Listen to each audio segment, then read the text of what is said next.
Chapter 286. What is it? Cheng Yanluo's faint smile made Chu Qingyan shudder. Why did she look like an old witch who was trying to coax a little girl into eating a poisoned apple? Cheng Yanluo naturally did not know what Chu Qingyan was thinking, but she could guess a thing or two from the look on her face. Cheng Yanluo chuckled. It has other uses. She couldn't tell the little girl that it was only fun to tease her. Chu Qingyan could only express her helplessness at Cheng Yanluo's riddle. She thought that if she fought with Ethereal, even Ethereal wouldn't be her match. She was too cunning. Cheng Yanluo tapped her chin. She wondered if the little girl would have a nosebleed when she found out about the use of the redstone fruit. She was looking forward to it. However, no matter how the redstone fruit was used, it was fine as long as it could prolong the effects of the snake kiss venom. However, she had a favor to ask of Cheng Yanluo. Sister Yanluo, Qingyan has a favor to ask, but I don't know if you'll agree. Chu Qingyan was hesitant, but she still asked earnestly. Hearing this, Cheng Yanluo smiled knowingly. Do you want me to go with you to the Jiang Kingdom? Chu Qingyan's eyes lit up slightly as she said without hiding anything, yes, it will take a long time for us to reach the Jiang Kingdom. We will not be able to make it back in time. I hope that you can come with us to the Jiang Kingdom. If anything happens along the way, my Highness will have an additional layer of protection. I won't force you, but I sincerely hope that Sister Yanluo can be a good person to the end. Qingyan will be grateful to you for the rest of her life. I'll tell you how to detoxify the poison. If you've gathered all the herbs, just follow the instructions. It doesn't matter if I go or not. Cheng Yanluo leaned against the door and smiled. No, it's very important. No one knows if the snake's venom will mutate.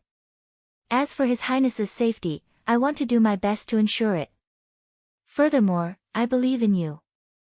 If you can come with me, I will be more at ease. Chu Qingyan winked at her. Don't you have a doctor?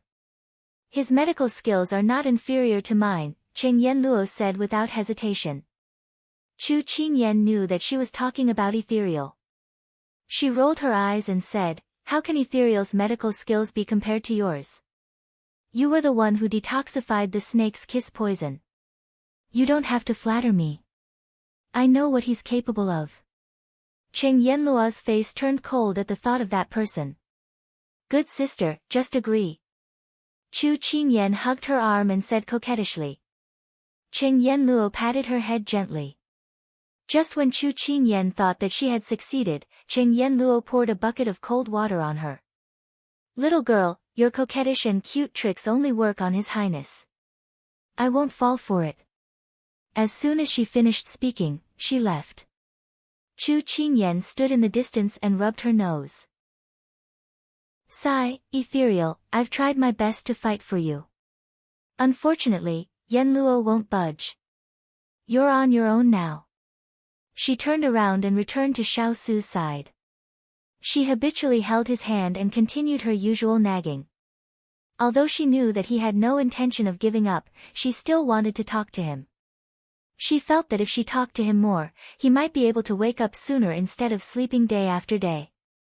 Big Ice Cube, I've found the redstone fruit, but I'm still missing the ice crystal flower and the love leaf.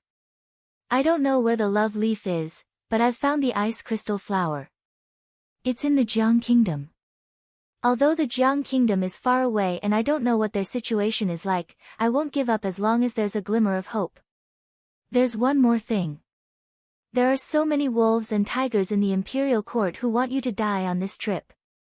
In order to prevent any mishaps and bring about a fatal disaster, I acted on my own initiative and concealed our whereabouts. Everything will be decided after you wake up. Chu Qingyan rambled on and recalled what had happened recently. She told him everything in detail. She had heard people say that people who fell into a coma were actually very lonely. If someone could talk to them, they would feel at ease and it would also help their condition. That was why she persevered. Another reason was that ever since she met Xiao Su, she had never talked to him for such a long time. Although she was usually the one who chattered non-stop, Xiao Su would occasionally reply to her. She began to miss the past. She couldn't help but lie on the bedside and whisper, "Big ice cube, when will you wake up? I miss you so much." Her voice was affectionate and filled with endless yearning. His motionless eyelashes fluttered inadvertently, like a butterfly that had been standing still for a long time suddenly flapping its wings. But everything happened so quickly that it seemed to be an illusion. In the afternoon, a youth named 11 walked over and said politely, "Miss Chu, my senior sister is looking for you." Chu Qingyan thought that he must be looking for her to explain the medicinal properties of the redstone fruit. She felt uneasy for a moment. She didn't think much of it and left the room with 11. 11, I see that you're older than little 10. What's your order? She couldn't help but be curious when she saw a 17 or 18-year-old disciple being addressed as 14 this morning.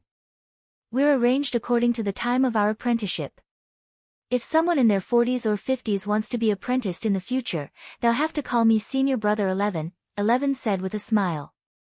Chu Qingyan shuddered when she imagined a white-haired elder calling a wimpy kid senior brother. That image was too beautiful for her to bear.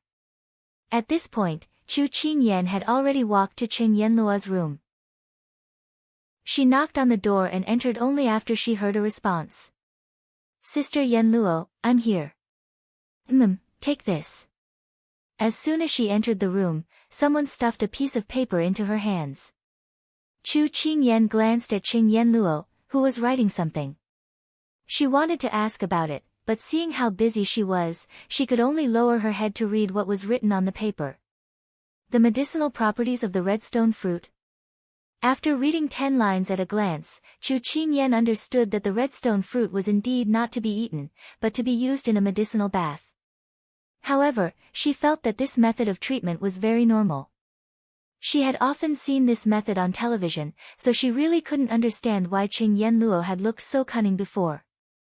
"Are you done reading?" Cheng Yenluo finished the last stroke and looked at her with interest.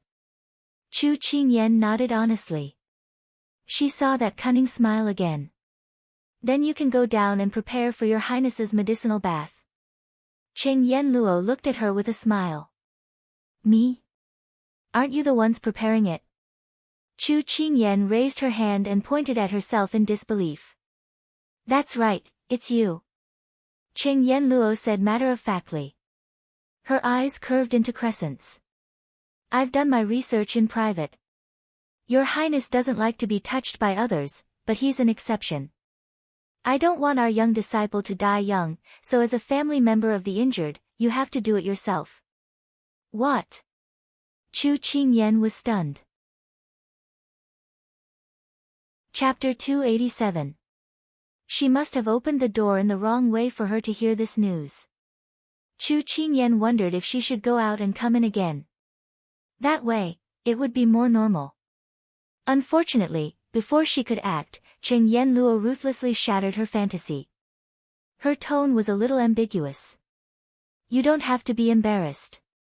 You're just learning to take care of your husband in advance. Anyway, when you're of marriageable age, you're going to marry him, right? Don't worry, I'm just giving you a good opportunity to take advantage of him. It's a waste not to take advantage of it. You have to grasp it well. I have high hopes for you." Chu Qingyan felt as if she had been struck by lightning. Why did these words sound so wrong? It sounded like she was a love-struck fool who couldn't wait to take advantage of a good man's innocence. "All right, then I'll leave the important task of taking 3 medicinal baths a day to you." Cheng Yenluo crossed her arms and continued to smile as she made the final decision. When Chu Qingyan left with the prescription in her hand in grief and indignation, Cheng Yenluo's lips curled into a meaningful smile. She really wanted to see how the cold lord interacted with this cute little girl. She hoped that day would come soon. At this moment, Chu Qingyan didn't know what Cheng Yenluo was thinking. She looked at the prescription in her hand with a conflicted expression. She had never bathed the opposite sex in all her life. Needless to say, her little brother had never bathed before, let alone 3 medicinal baths a day. She wanted to cry but had no tears. She was still a virgin, okay? Why did she always have to face these inexplicable problems? When she thought of Cheng Yenluo's teasing just now, she couldn't help but blush. Take care of her husband in advance. She had to marry him when she was of marriageable age. She didn't think so much, okay? The affairs of the world were unpredictable. She just wanted to spend her youth peacefully. But the more she thought about it, the hotter her face became. Chu Qingyan reached out and patted her face. No, she had to find someone to help her. So she went to the wood spirit first. She always felt that the wood spirit was easier to talk to. So the situation went like this. The wood spirit was sharpening a knife. When it saw the young princess, it immediately stood up and bowed. Oh, the wood spirit. Young princess, this subordinate is here. Well, if His Highness wants to delay the onset of the poison, he will need a medicinal bath with the redstone fruit. Can you help His Highness with the medicinal bath? The moment Chu Qingyan's voice fell, Mu Ling looked at her with a fearful expression. Little Princess Consort, you don't know this, but Master has a habit. He doesn't like other people touching him. Several years ago, when Master was injured and fell into a deep sleep, Wu Ling accidentally touched Master's arm and had my hand broken by the unconscious Master. It took me 3 months to recover. This subordinate's hand still has to make small toys for you, so please spare me. Thus, the wood spirit picked up the knife on the ground and ran away. Chu Qingyan wanted to stop him, but it was already too late with his wind-like speed. Although Chu Qingyan had hit a wall with the wood spirit, she wasn't discouraged. She aimed at the second target, the fire spirit. When she explained why she came, Wu Ling did not even greet her before jumping onto a tree. Then he used his qinggong to fly away. His pitiful wails came from the distance. Young Princess Consort, please spare this subordinate's hand. This subordinate still has to use the knife to protect Master. Chu Qingyan watched the disappearing figure and her lips curled. She wasn't afraid, she could find Ethereal. When she found Ethereal, Chu Qingyan was slightly stunned. It looked up at a 45-degree angle with a depressed expression. Was this still the romantic and carefree Ethereal that she knew? Before Chu Qingyan could speak, Ethereal's desolate voice sounded, Young Princess Consort, this subordinate knows why you came, but this subordinate's mood is very confused and sad right now. I'm afraid I'm not up to the task, so I ask Young Princess Consort to find someone else. With such an absent-minded appearance, she didn't feel assured leaving Big Ice Cube to him. After hesitating for a while, she only had Turin left to ask for help. She found Turin in the yard, who was arranging people. When Chu Qingyan was thinking about what to say, Turin saw her and spoke first, Young Princess Consort, I heard that you'll be helping Lord take a medicinal bath. Normally, us subordinates can't even get close to Master. Fortunately, you're an exception and he won't reject your approach. I'll have to trouble you. After he finished speaking, Turin gave a slight nod and led his subordinates out the door, leaving Chu Qingyan to wither in the wind. Could she not avoid this calamity?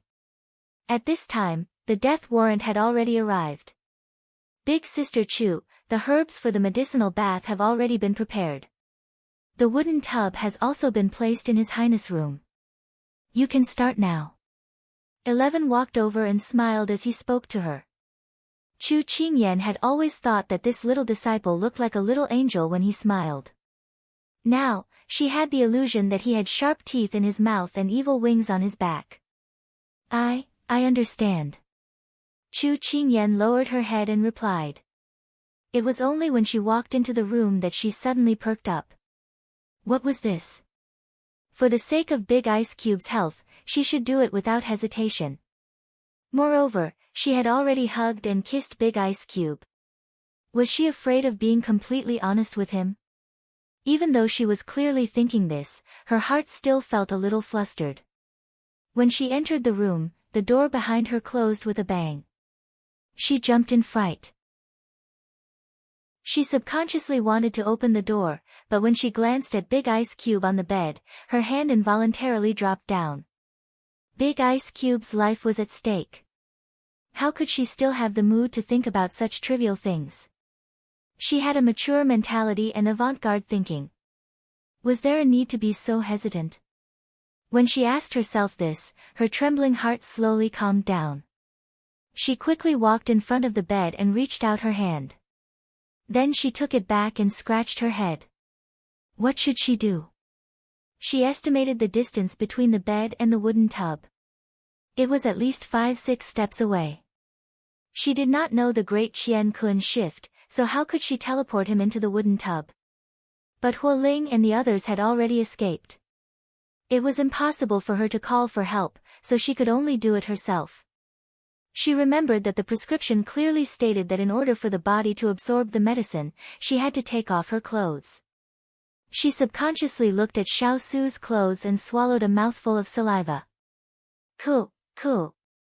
She was going all out. She trembled as she reached out to touch his belt. The cold and hard belt was just like how he normally treated people. The moment she touched it, Chu Qingyan's fingers trembled slightly. As if he sensed someone approaching, Xiao Su's brows knit. At this time, in order to untie his tightly buckled belt, Chu Qingyan couldn't help leaning over. That familiar fragrance lingered in Xiao Su's nose. His knitted brows slowly relaxed and his tightly clenched fingers relaxed, as if he was relieved. Chu Qingyan did not know that she had just dodged the killing intent of the person below her. She was still struggling with his belt right now. She finally untied his belt with great difficulty. She let out a long sigh of relief before moving on to his outer clothes. Actually, the moment she took off his belt, his clothes had already fallen apart. She could see his exquisite collarbone and... Chapter 288. The moment the neckline loosened. The exquisite collarbone entered her eyes and she suddenly remembered what she had seen on Weibo. In order to prove that one's collarbone was prettier than others, there were coins, lighters, pen covers, and all kinds of other things placed on it. However, if she had coins on hand, she also wanted to try putting them on the big ice cube. Just how much could he take? Not long after this thought appeared, she slapped it away. It's more important to do proper things. When she said this, she choked. When did taking off other people's clothes become proper things? No one would believe it even if she said it. A few black lines appeared on her forehead. And, probably not many people would know about this matter. Low key. She comforted herself as she hung the things in her hands on a shelf on the side.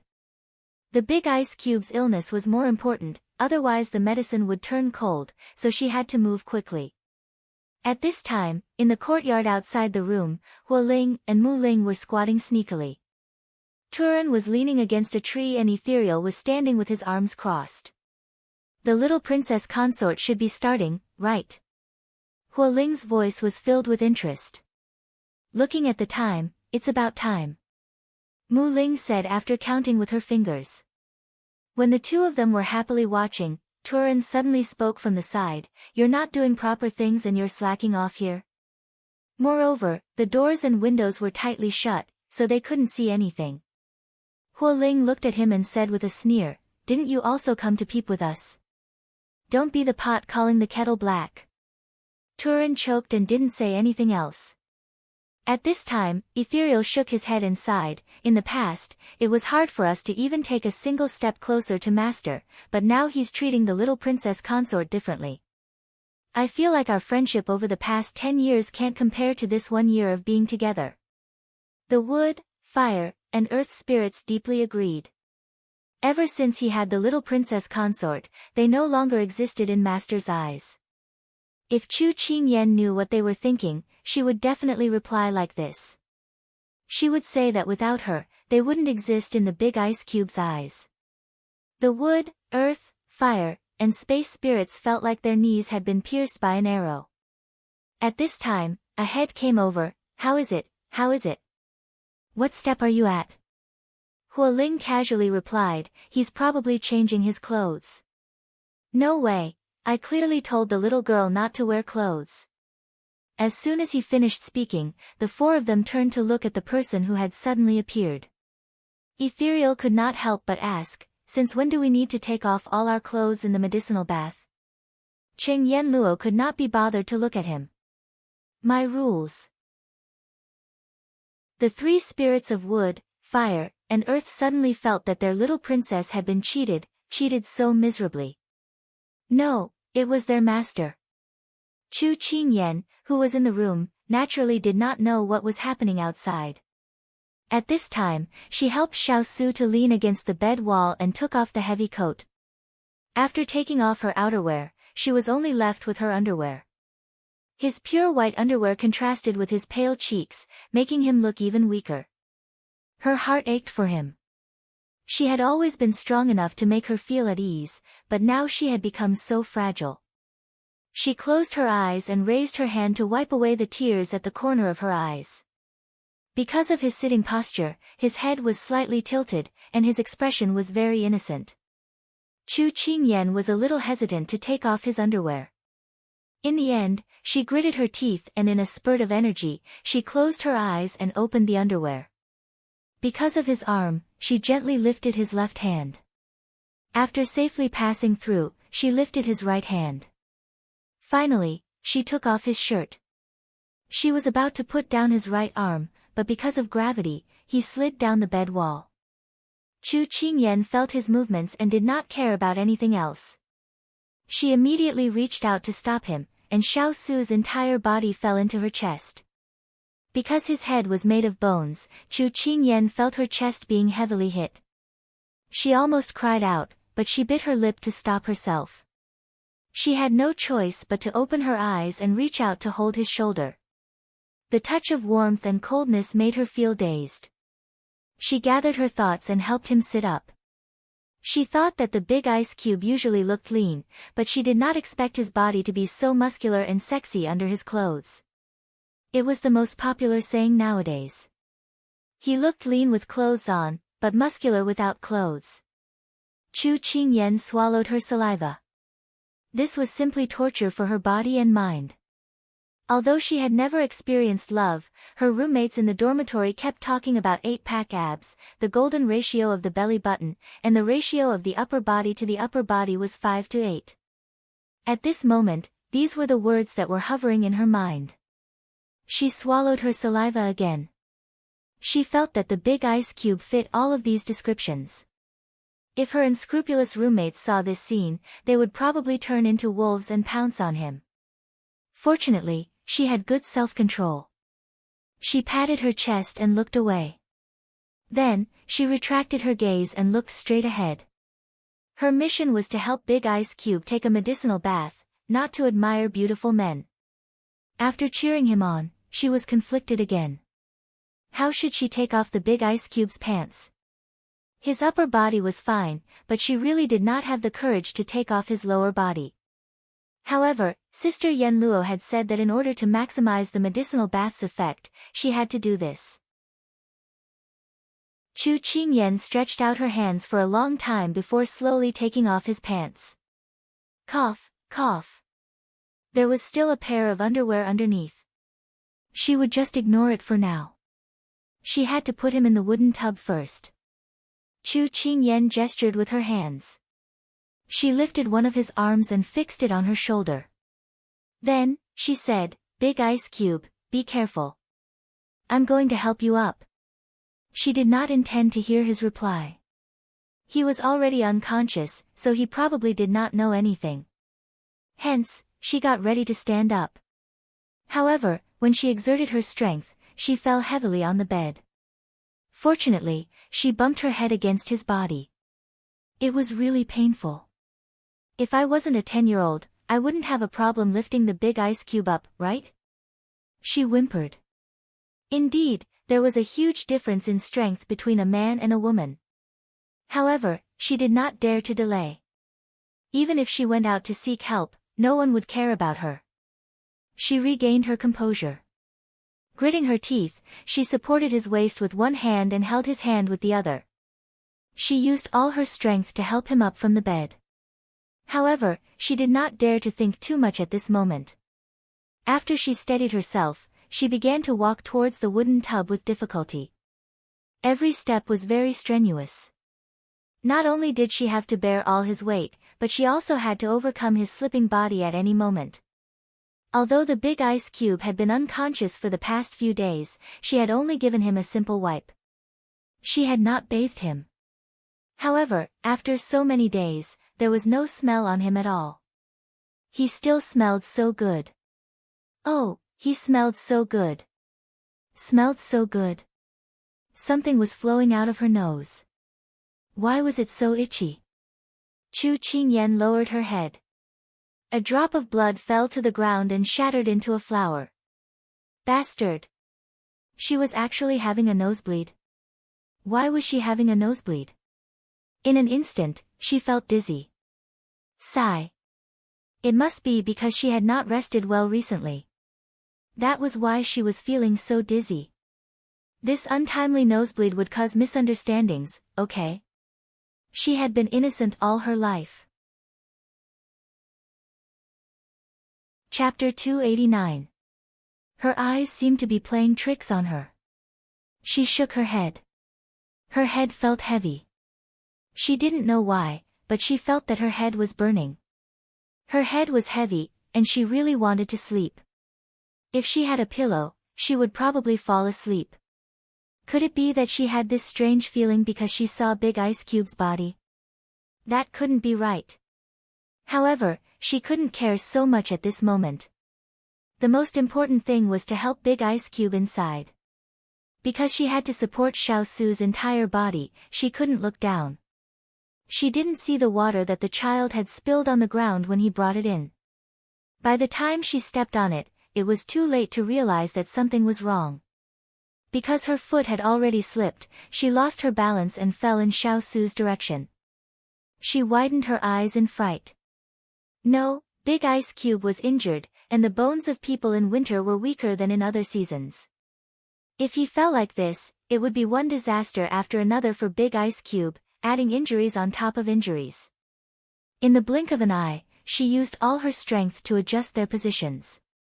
Suddenly, she recalled the time when she had blocked the arrow for him to save Big Ice Cube, but he had leaned over her at the last moment. Tears welled up in her eyes. She didn't expect that the unfinished business back then would be fulfilled now. At that time, she wondered if Big Ice Cube would have a chance to avoid it if she hadn't jumped over. But in the end, Ethereal told herself that Big Ice Cube couldn't avoid it. At that time, Big Ice Cube couldn't split himself and didn't have any strength left. However, he suddenly exploded with power and pulled her down. It was enough to see that he treated her well and couldn't bear to see her get hurt. Back then, he said that he wouldn't let her get hurt again, and he really kept his promise. He was such a person who had a sense of responsibility. When she fell heavily on the ground, she didn't immediately feel any pain. She only felt that her heart was about to jump out of her body. What followed was a moment of dizziness, and Big Ice Cube's body fell directly on top of her. In order to avoid touching his wound in a hurry, she only dared to reach out and grab his arm. It was with this pull that Xiao Su's face coincidentally touched hers. Her hand froze in midair, and the scene of his face gradually enlarging seemed to be repeating endlessly in front of her eyes. His lips, this was too much of a coincidence. In an instant, he quivered. Chu Qingyan subconsciously turned her head, and his breath brushed past her cheek. As if she had been injected with chicken blood, she crawled up with a whoosh sound. Her face was so red that it could drip blood, but she didn't dare to look at him. She quickly propped him up.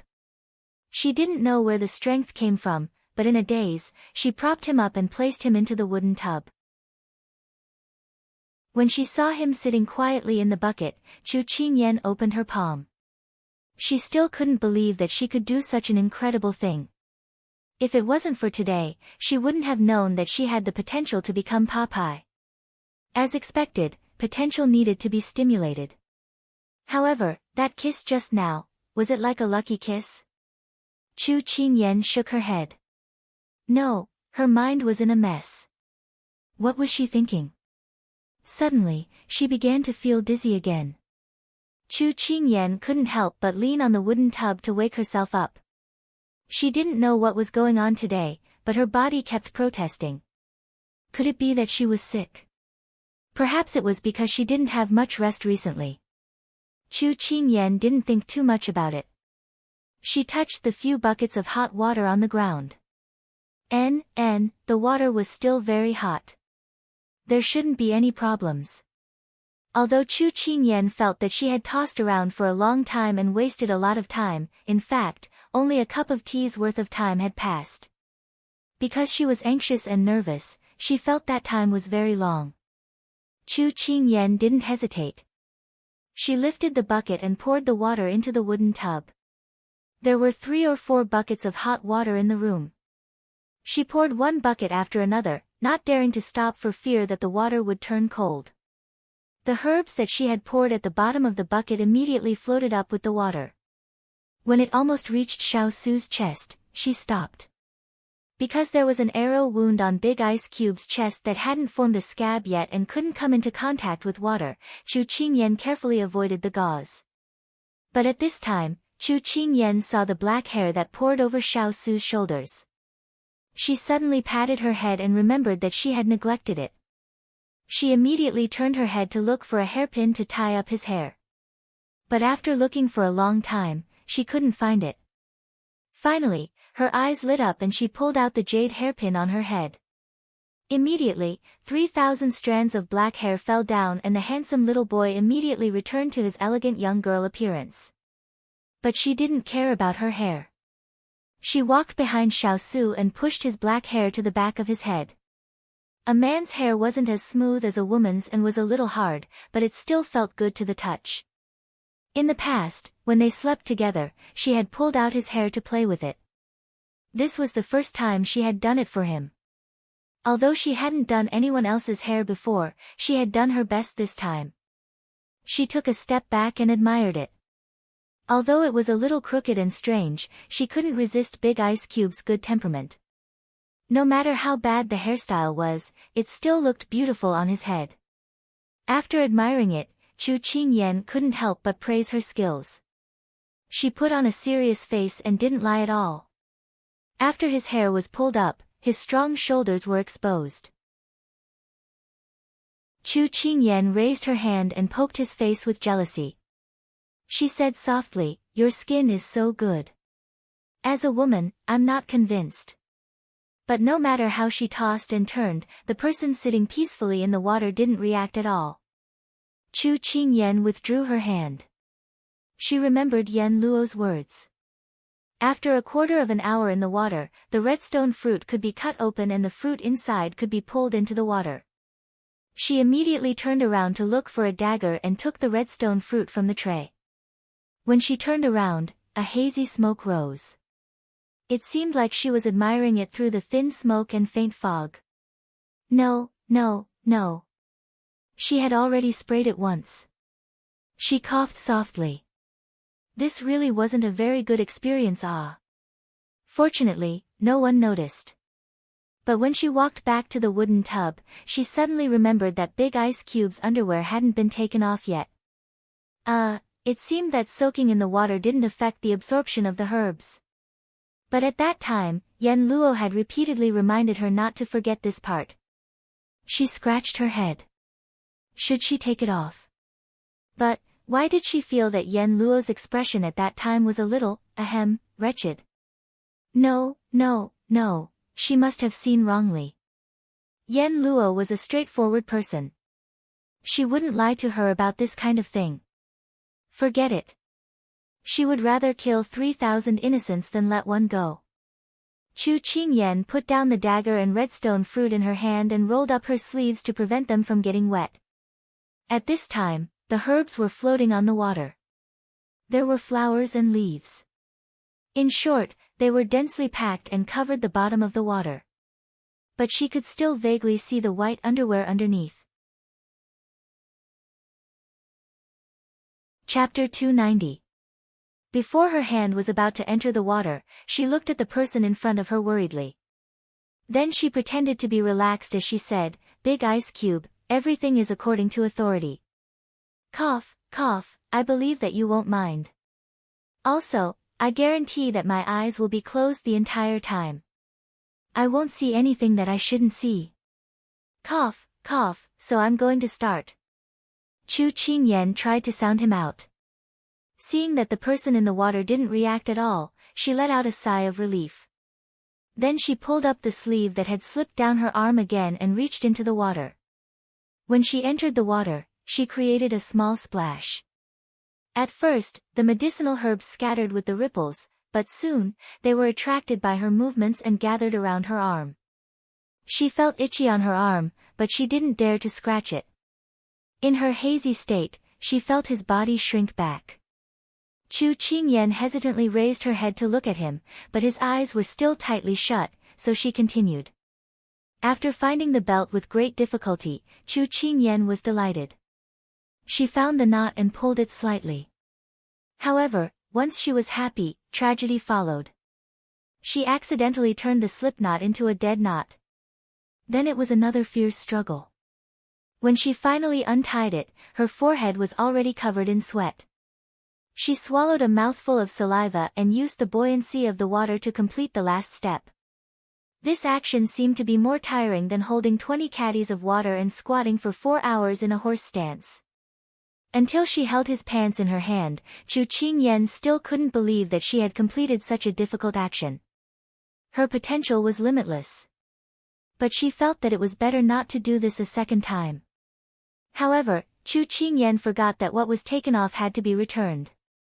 Many years later, a certain man was lying on the couch, looking at the person beneath him. He smiled and replied, "This prince remembers that you were the one who took off my clothes during the medicinal bath. I should repay you for saving my life. Tell me, where should this prince start from?" "Don't worry, this prince is very democratic." Moreover, she forgot that what was taken off had to be put back on sooner or later. As she raised her arm, those herbs filled the hole again, densely covering the entire surface of the water. Chu Qingyan casually wiped the sweat off her face, then continued what she hadn't done.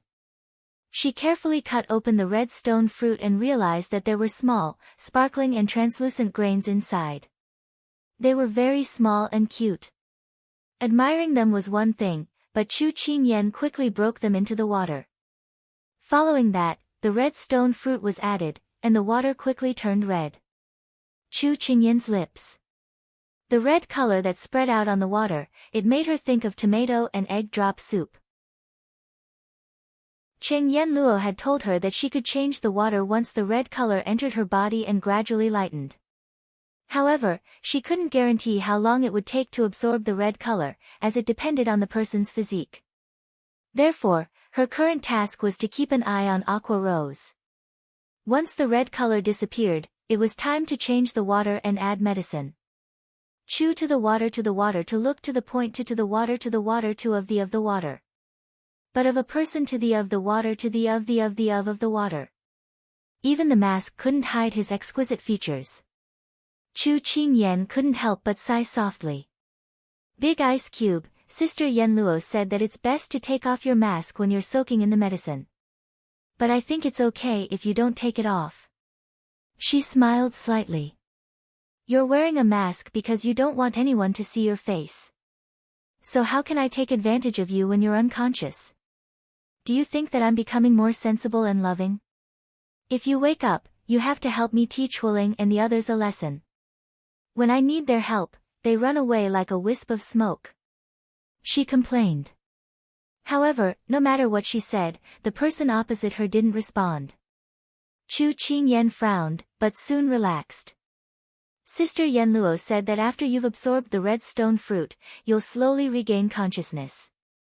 That's great. Just as she shifted into a more comfortable position and was about to continue chatting, she inadvertently noticed that the water in the wooden tub had slowly turned from a deep red to a light red. Now, it was approaching the same color as before.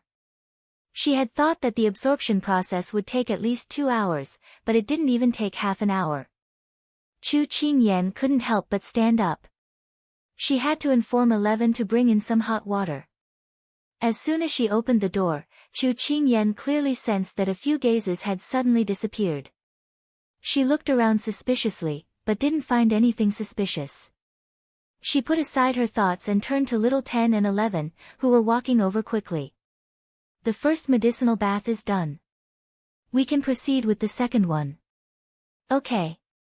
Although the two of them were surprised by the speed at which Xiao Su had absorbed the red stone fruit, they immediately retreated to prepare the hot water. It had to be said that the efficiency of the medical hall was very high. Before long, 3 buckets of hot water were brought in. "That, little 10, 11, I'll have to trouble you." Chu Qingyan had just finished speaking when the two of them put down the buckets and swiftly left, closing the door on their way out. "Help me lift His Highness out of the tub." The last words were broken on her lips. Chu Qingyan's head was full of black lines. Was she that scary?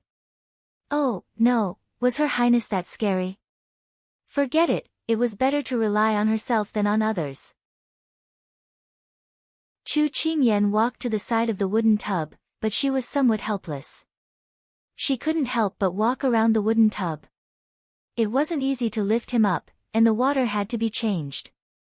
This problem was very difficult to solve. After thinking for a long time, she suddenly thought of a good idea. In ancient times, there was Sima Guang who smashed a vat to save his good friend. Now, there was Chu Qingyan who smashed a bucket to save the King of England. First, she closed her eyes and scooped up all the herbs floating on top of the wooden tub. After secretly opening one of her eyes to make sure that it was clean, she took out her dagger. This was a treasure that could cut iron as if it was mud, and this insignificant wooden tub was nothing to it. She gestured at the location and fiercely stabbed it, piercing through the wooden tub. The water immediately seeped out. Then, like peeling a fruit, she drew a circle and pulled it out. The chestnut-sized hole was completed. Soon, the water rushed out of the hole. In the blink of an eye, there was nothing left. Chu Qingyan cut a piece of cloth and wrapped it around the dug-out piece of wood. Then, she stuffed the cloth into the hole to make sure that it wouldn't fall out. Only then did she lift the bucket of hot water by her feet and pour it into the wooden tub. After filling the tub to the brim, she also scattered all the herbs in the basket into the water. Then, she broke a third of the red stone fruit into the tub. Yen Luo said that the absorption speed would be slower each time, so the second time did take a little longer than the first time. But in fact, it wasn't that long. She pulled out the wooden plug, continued to fill the tub, and continued to pour water. The 3 medicinal baths were finished in 4 hours. Chu Qingyan felt that she was about to cry from exhaustion. But she suddenly remembered something. The big ice cube was completely naked at this time. How was she going to move him back to the bed? Looking up at the unconscious person sitting quietly in the water, Chu Qingyan had the urge to bang her head against the wall for the first time. Chapter 291. Cough cough. Just as she was hesitating, the water had gradually turned cold. She couldn't delay any longer. Thus, she picked up a ribbon and covered her eyes. Then she held the hand of the person in the tub and used the buoyancy of the water to pull him up and move him out of the wooden tub. The moment Chu Qingyan covered her eyes, the person who had his eyes closed slowly opened his eyes. His gaze was filled with disbelief, emotion, pity, and love.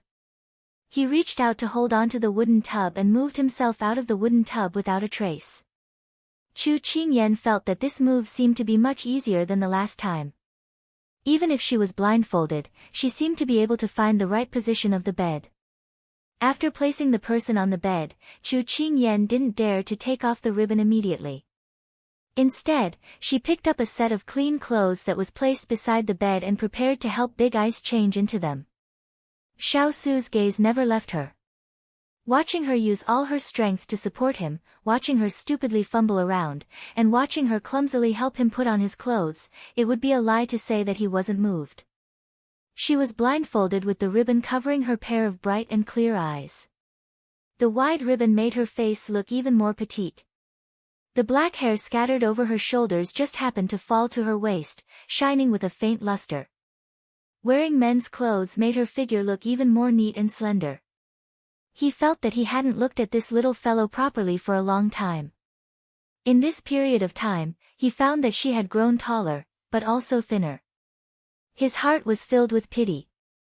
At this time, she had already reached over to help him put on his clothes. He cooperated with her by lifting his hands and legs without her noticing. Chu Qingyan's eyes were blindfolded and she couldn't see the beautiful man in front of her. She also couldn't see the beautiful man's performance at this time. She was still complacent that she had the talent to do things blindfolded. After putting on his underwear, she took off the ribbon. When her eyes saw the light of day again, Xiao Su had already closed his eyes again. Chu Qingyan quickly helped him put on the rest of his clothes and then covered him with the thick blanket. It was a success. She felt tired all her life. Lowering his head, he found that the big ice cube's face was no longer as pale as before, but it still made his heart ache. Big Ice Cube, the medicinal bath was very successful. We have nearly 3 months of time. Then we can set off for Jiang country. You have to wake up quickly. She leaned against his ear and whispered. After straightening up, Chu Qingyan did not stay idle anymore. Instead, she opened the door and said to the people outside, the medicinal bath is over. You can come in and help us clean up. Voila, 1, 2, 3, 7 heads popped out at once. Chu Qingyan's mouth twitched slightly. So these people were all hiding and watching. How cunning.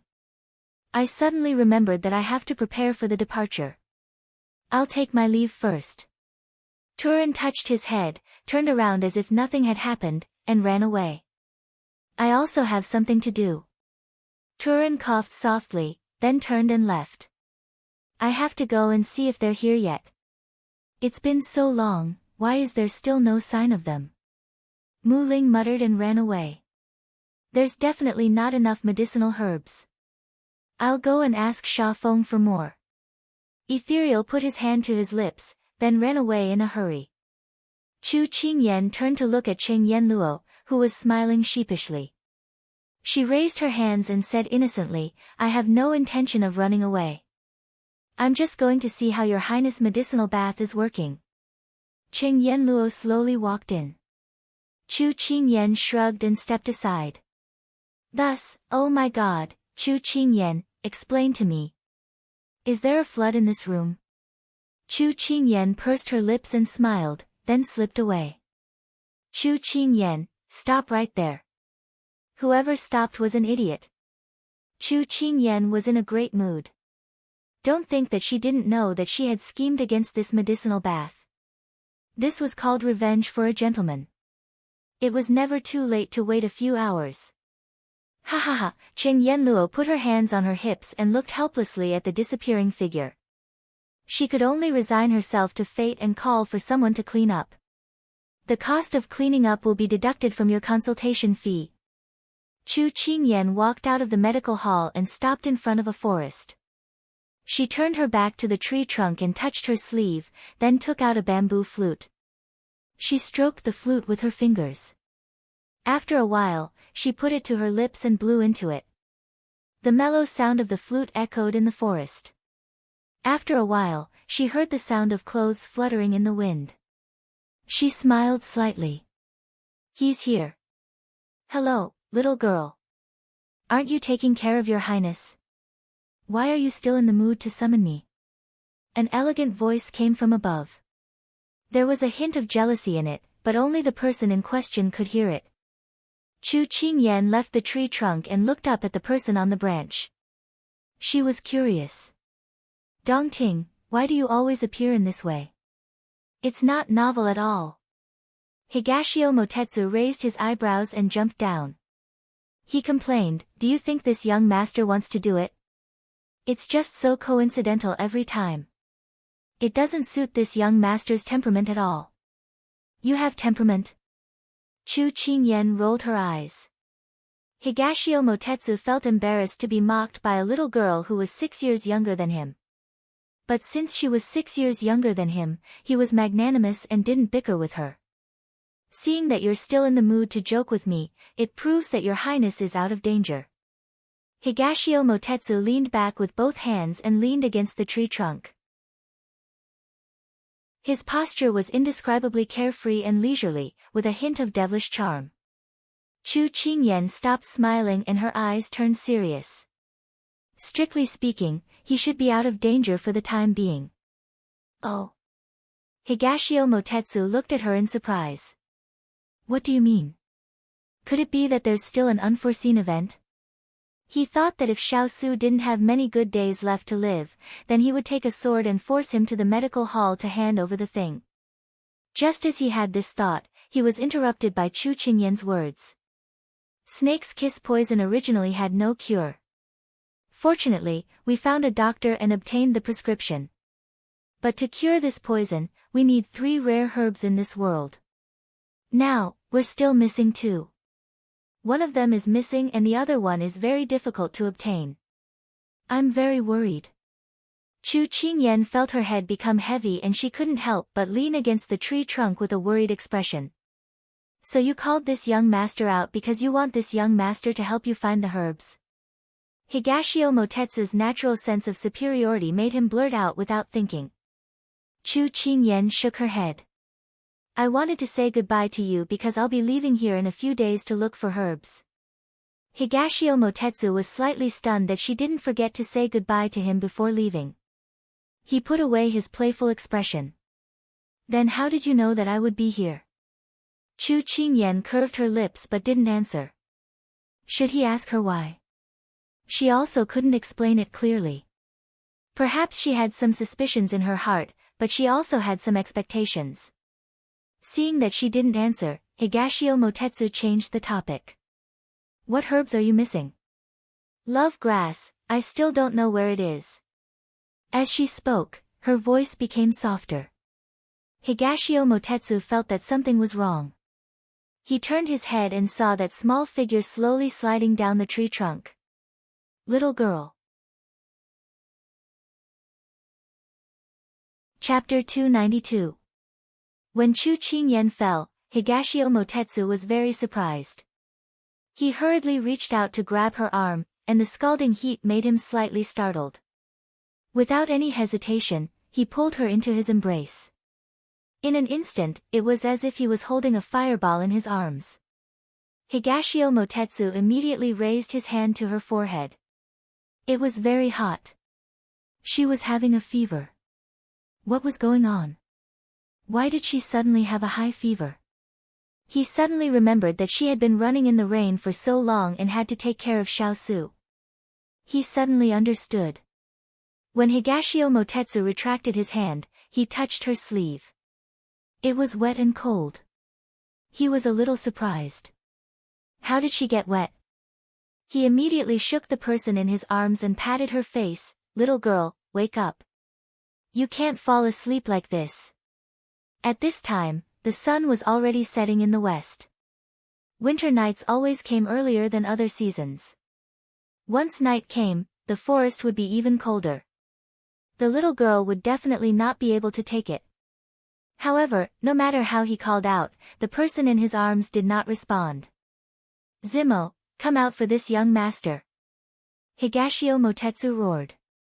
Xuanqi Zimo answered and appeared. Master, why are you looking for this subordinate? The little girl has a high fever. What should we do? Higashio Motetsu immediately asked. It's very simple. Let the fever go down first. Xuanqi Zimo looked at him as if his master was an idiot.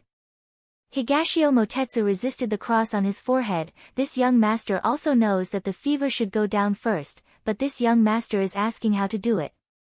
Is your brain filled with paste? Xuanqi Zimo immediately looked at his master with a serious face. Just when Higashio Motetsu thought that he had some brilliant idea, he said with some difficulty, Master, this subordinate is not good at medicine, so I don't know. Higashio Motetsu gave him a cold look. If you don't know, then say so earlier. After saying that, Higashio Motetsu called out to her again. Unfortunately, there was no response at all. What should we do now? Why is it getting hotter? After being scolded, Xuanqi Zimo quickly came up with an idea. Master, although we don't know how to reduce the fever, there is someone who can. Didn't Miss Chu stay in the medical hall before? These words made Higashio Motetsu's eyes lit up. That's right. Xiaosu is also there. He was the one who took care of the little girl before. He has experience in taking care of children. Although he did not understand why, he did not to mention, he was the only person who had experience. As long as he could, he had a hot potato, he would have a way to treat the little girl's treatment. Thinking Zimo motetsu, and Zimo. When Zimo saw. At this time, the sky was already dark. It was winter, so the medical hall was closed for the day. Higashio Motetsu placed Zimo on the ground in front of the door. After hesitating for a moment, he took off his cloak and laid it on the ground. He then moved Zimo onto it, saying, I must have owed you in my previous life. Otherwise, this young master would have been served by others my entire life. I've never served anyone so carefully and gently. The corner of Zimo's mouth twitched. His master was really a god who could lie through his teeth. How could his actions be considered gentle? If Miss Chu woke up now, she would probably give him a good beating. Higashio Motetsu picked up a stone and threw it at the wooden door. Let's go. The two of them had just left when the door opened. Who is it? Who is so wicked as to throw a stone at the door? 11 opened the door and looked around. Seeing that there was no one around, he was about to close the door when he saw Chu Qingyan lying on the ground. Big sister Chu, wake up. Someone, come. Seeing that she did not wake up, 11 immediately shouted. Someone quickly came out and hurriedly carried Zimo inside. Xuanqi Zimo glanced at his master, who was standing in the corner. Actually, his master was also very concerned about Miss Chu. Seeing that they had been discovered, Higashio Motetsu smoothed out the creases on his sleeves, then said to the people beside him, all right, let's go. Little girl, we'll meet again in the future. At this moment, Xiao Su was lying on the bed. His eyes, which had been tightly shut for the past few days, had finally opened. He was still a little shocked by everything that the little girl had done for him today. Why didn't he tell her that he was awake? It was probably because he was afraid that she would feel awkward and shy. In the book of parenting, it was written that children after the age of 10 were more emotional, shy, and independent. Thus, in order to prevent her from feeling uncomfortable, he had not woken up at that time. However, it was also because of this that he had the opportunity to see another side of her. Smart, sly, and steady. She had already grown a lot along the way, even when he wasn't paying attention. He had not noticed when he was not paying attention. Moreover, since no one had noticed that he had woken up, he had the time to sort out the things that had happened recently. He still remembered the words that the little girl had said to him. If you survive this crisis, then your life is mine. If I tell you to go west, then you're not allowed to go east.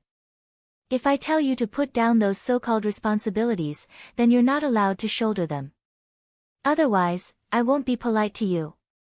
If he could live a lifetime for himself, he would be willing. However, he did not know why the little girl had not returned. He did not know where she had run off to. At this moment, the door was pushed open. Xiao Su turned his head at the sound, but when he saw who it was, the faint light in his eyes disappeared. Cheng Yanluo looked at the person on the bed and teased, what's wrong? When you realized that I wasn't the person you wanted to see, you put on a cold face. Can't you see that I'm your savior? Be careful, or I'll make you come in on a stretcher and leave on a stretcher. Nice to meet you, Miss Cheng. Xiao Su ignored the sarcasm in her words. You actually know me. Cheng Yanluo was a little surprised, but she soon found the reason. Perhaps the little girl had often nagged him when he was unconscious. Xiao Su did not deny it. Seeing him so gloomy, Cheng Yanluo began to wonder how he got along with the little lass. She had come here to look for the little lass, but the little lass was not around. She turned around and wanted to leave. Moreover, this person was someone she disliked. She did not want to stay in the same room with him. Miss Cheng, if Ethereal had offended you in any way, I apologize on his behalf. If I had unintentionally offended Miss Cheng, I'm very sorry. An indifferent voice sounded behind her. The apology in his voice was indeed hard to ignore.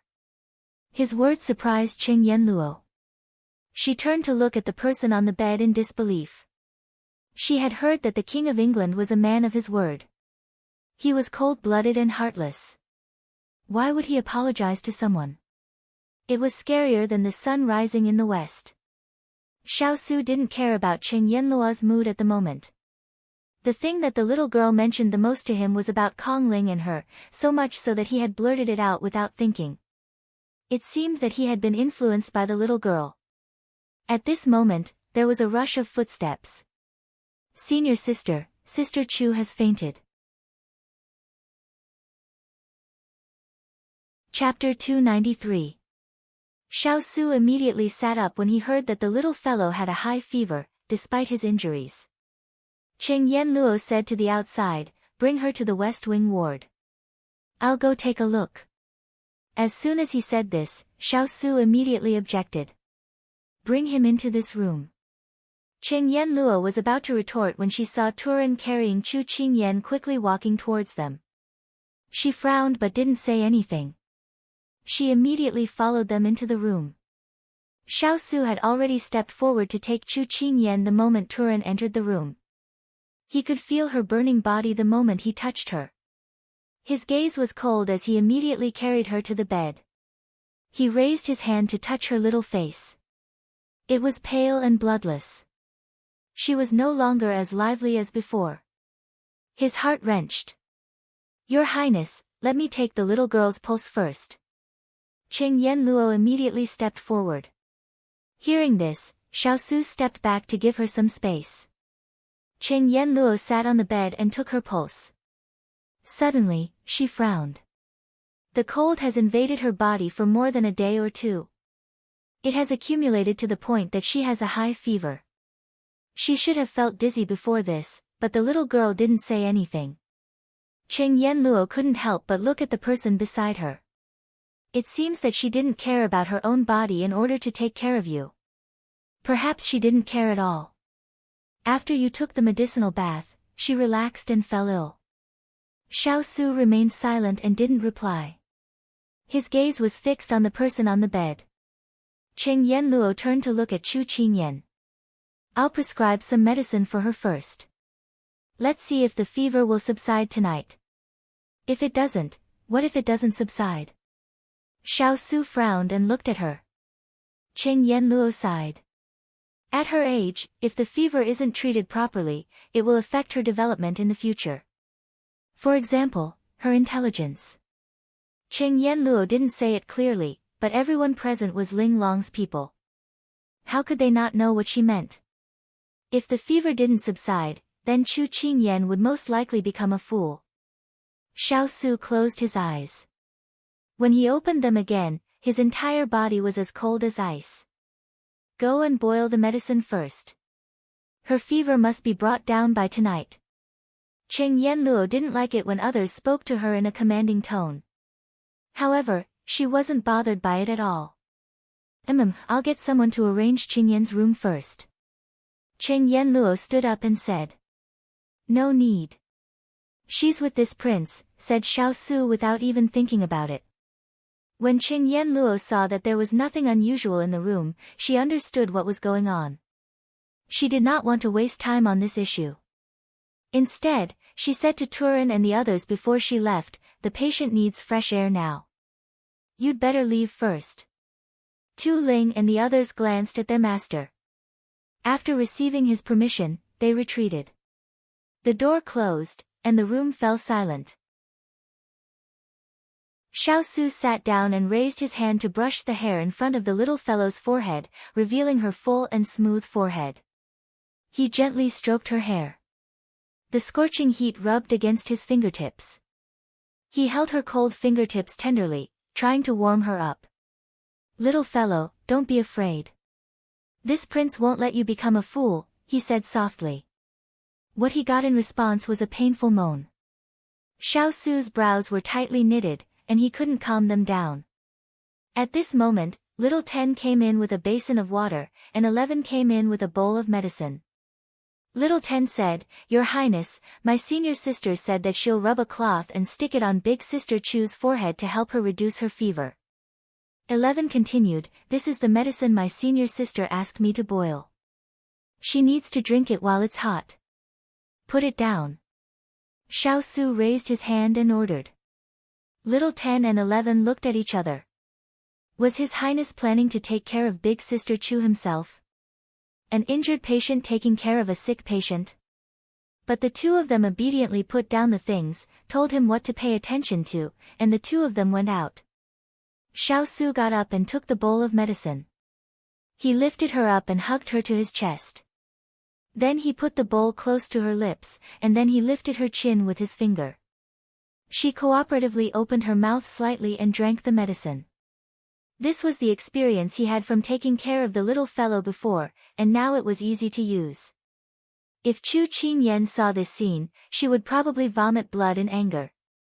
Why was it so easy for her to feed the medicine, but he had to coax her? This wasn't fair at all. After feeding the medicine, Xiao Su wiped the corner of her mouth with a brocade cloth, and then put her down. When he got up again, a small hand somehow grabbed the corner of his clothes. He lowered his head and turned to look at her face, only to see that she was still unconscious, and this action was just subconscious. He bent down, intending to move her little hand away, but he heard a low pleading voice. "Don't go, don't go." He couldn't help but look at her. He didn't know who she was telling not to go. After hesitating for a moment, he replied, "I'm not going, don't be afraid." With that, he put her hand back into the quilt, and then carried the water basin to the chair. He wrung out the cloth towel, folded it into a square, and stuck it on her forehead. Then he sat down again. Looking at this pale face, Xiao Su couldn't help but think of the previous times when she was poisoned and injured. It seemed that in his memory, she was either as fresh as the sun, or as weak as a soft willow. But no matter if it was the past or the present, he hoped that she was happy and healthy. "Little fellow, why are you so stupid? Why did you come back? If you didn't come back, you wouldn't have encountered so many things." A person, in his childhood, encountered something, and it was destined that his memories of his youth would be filled with color. He didn't want the little fellow's childhood to be filled with fear and endless darkness. "Big Ice Cube, don't go, I don't want you to go. I want you to live." The low moaning voice sounded again. This time, he heard it very clearly, and his gaze was a little dazed. He didn't expect that in her dreams, she was still thinking about him. Her voice was filled with fear and worry, and it was like a chain that firmly locked his heart. "I'm not going, I won't go again." Xiao Su reached out to caress her face, his eyes full of love. Suddenly, Chu Qingyan reached out and grabbed his hand that was on her face tightly. "Big Ice Cube, don't leave, I beg you, they don't want you, I want you, I beg you, I just want you to wake up, don't leave me." Chu Qingyan's face was suddenly filled with tears. Her voice was choked, as if she was about to lose the most important treasure in her life. The hand that was touching her cheek was stained with her hot tears. Xiao Su's heart felt like it had been hit hard, and there were still layers of ripples in his heart. "They don't want you, I want you, I beg you, don't leave, I just want you to wake up." Since he was young, what he saw the most was conspiracy, blood, and killing. He thought that his life would pass like this. He never thought that there would be such a person, crying and shouting as long as he was safe. Chapter 294. At that moment, Xiao Su felt as if his heart had cracked open. Instead of cold wind, it was warm light that poured in. He suddenly realized that he had found what he had been searching for nearly 20 years in her body. He had thought that he was too far away from warmth. However, she did not expect to see a warmth that she had never experienced before in this little fellow. "Little fellow, wake up quickly if you don't want me to leave." Xiao Su held her hand tightly, suppressing the bitterness and worry in his throat. If God had finally let him go after torturing him for so many years, he would not take her away. Since she was already here, he would not allow her to leave. Chu Qingyan seemed to have sensed a familiar aura around her. Slowly, she stopped sobbing and fell into a coma again. Her fever had yet to subside. 2 hours later, Cheng Yenluo came in to check on her. She found that the fever had not subsided. Instead, it seemed to be increasing in temperature. She immediately changed the medicine and instructed Xiao Su to feed her. Xiao Su held her pale little hand and agreed. Before Cheng Yenluo left, she saw a hint of pain in Xiao Su's calm eyes. She could not help but sigh in her heart. He was also a man with a hard life. Forget it. She would write off all the resentment she had against him. After all, he was only an indirect factor back then. If she really wanted to blame someone, she could only blame fate and fate. She turned to leave, only to see a man looking at her in the moonlight. Cheng Yenluo pretended not to see him and was about to walk past him. Xiao Yan, I'm sorry, Ethereal said, bowing his head. Cheng Yenluo closed her eyes. She had waited 6 years for this apology, but it was too late. Because her heart was already tired. How could she let a heart riddled with holes wait for a relationship that had yet to blossom? She didn't stop walking, forcing herself not to look back. Murong-ju, if I could choose, I would rather not have met you. The moment the cold wind blew, Ethereal clenched his hands. He wanted to stop her, but he knew clearly in his heart that Xiao Yan hated him. Xiao Yan's hatred for him had been engraved into her bones. No matter what he said, she would never forgive herself. However, if there was hatred, then it was fine. If there was no hatred, then it would be the most despairing. On a moonlit night, who would be happy and who would be sad? No one knows. Who would pity her if she were to be given the winter wind and the cold moon? After Xiao Su fed her the second bowl of medicine, Chu Qingyan's body temperature began to show signs of subsiding. However, he remembered Cheng Yenluo's instructions. She had used a strong medicine for this prescription, and she couldn't guarantee that it wouldn't relapse in the middle of the night. She had asked him to be careful. The sleeping person did not wake up. Time passed bit by bit, but it made people wait anxiously. He suddenly thought, when he was in a coma these days, was the little fellow also worried about him like this? He was a little regretful.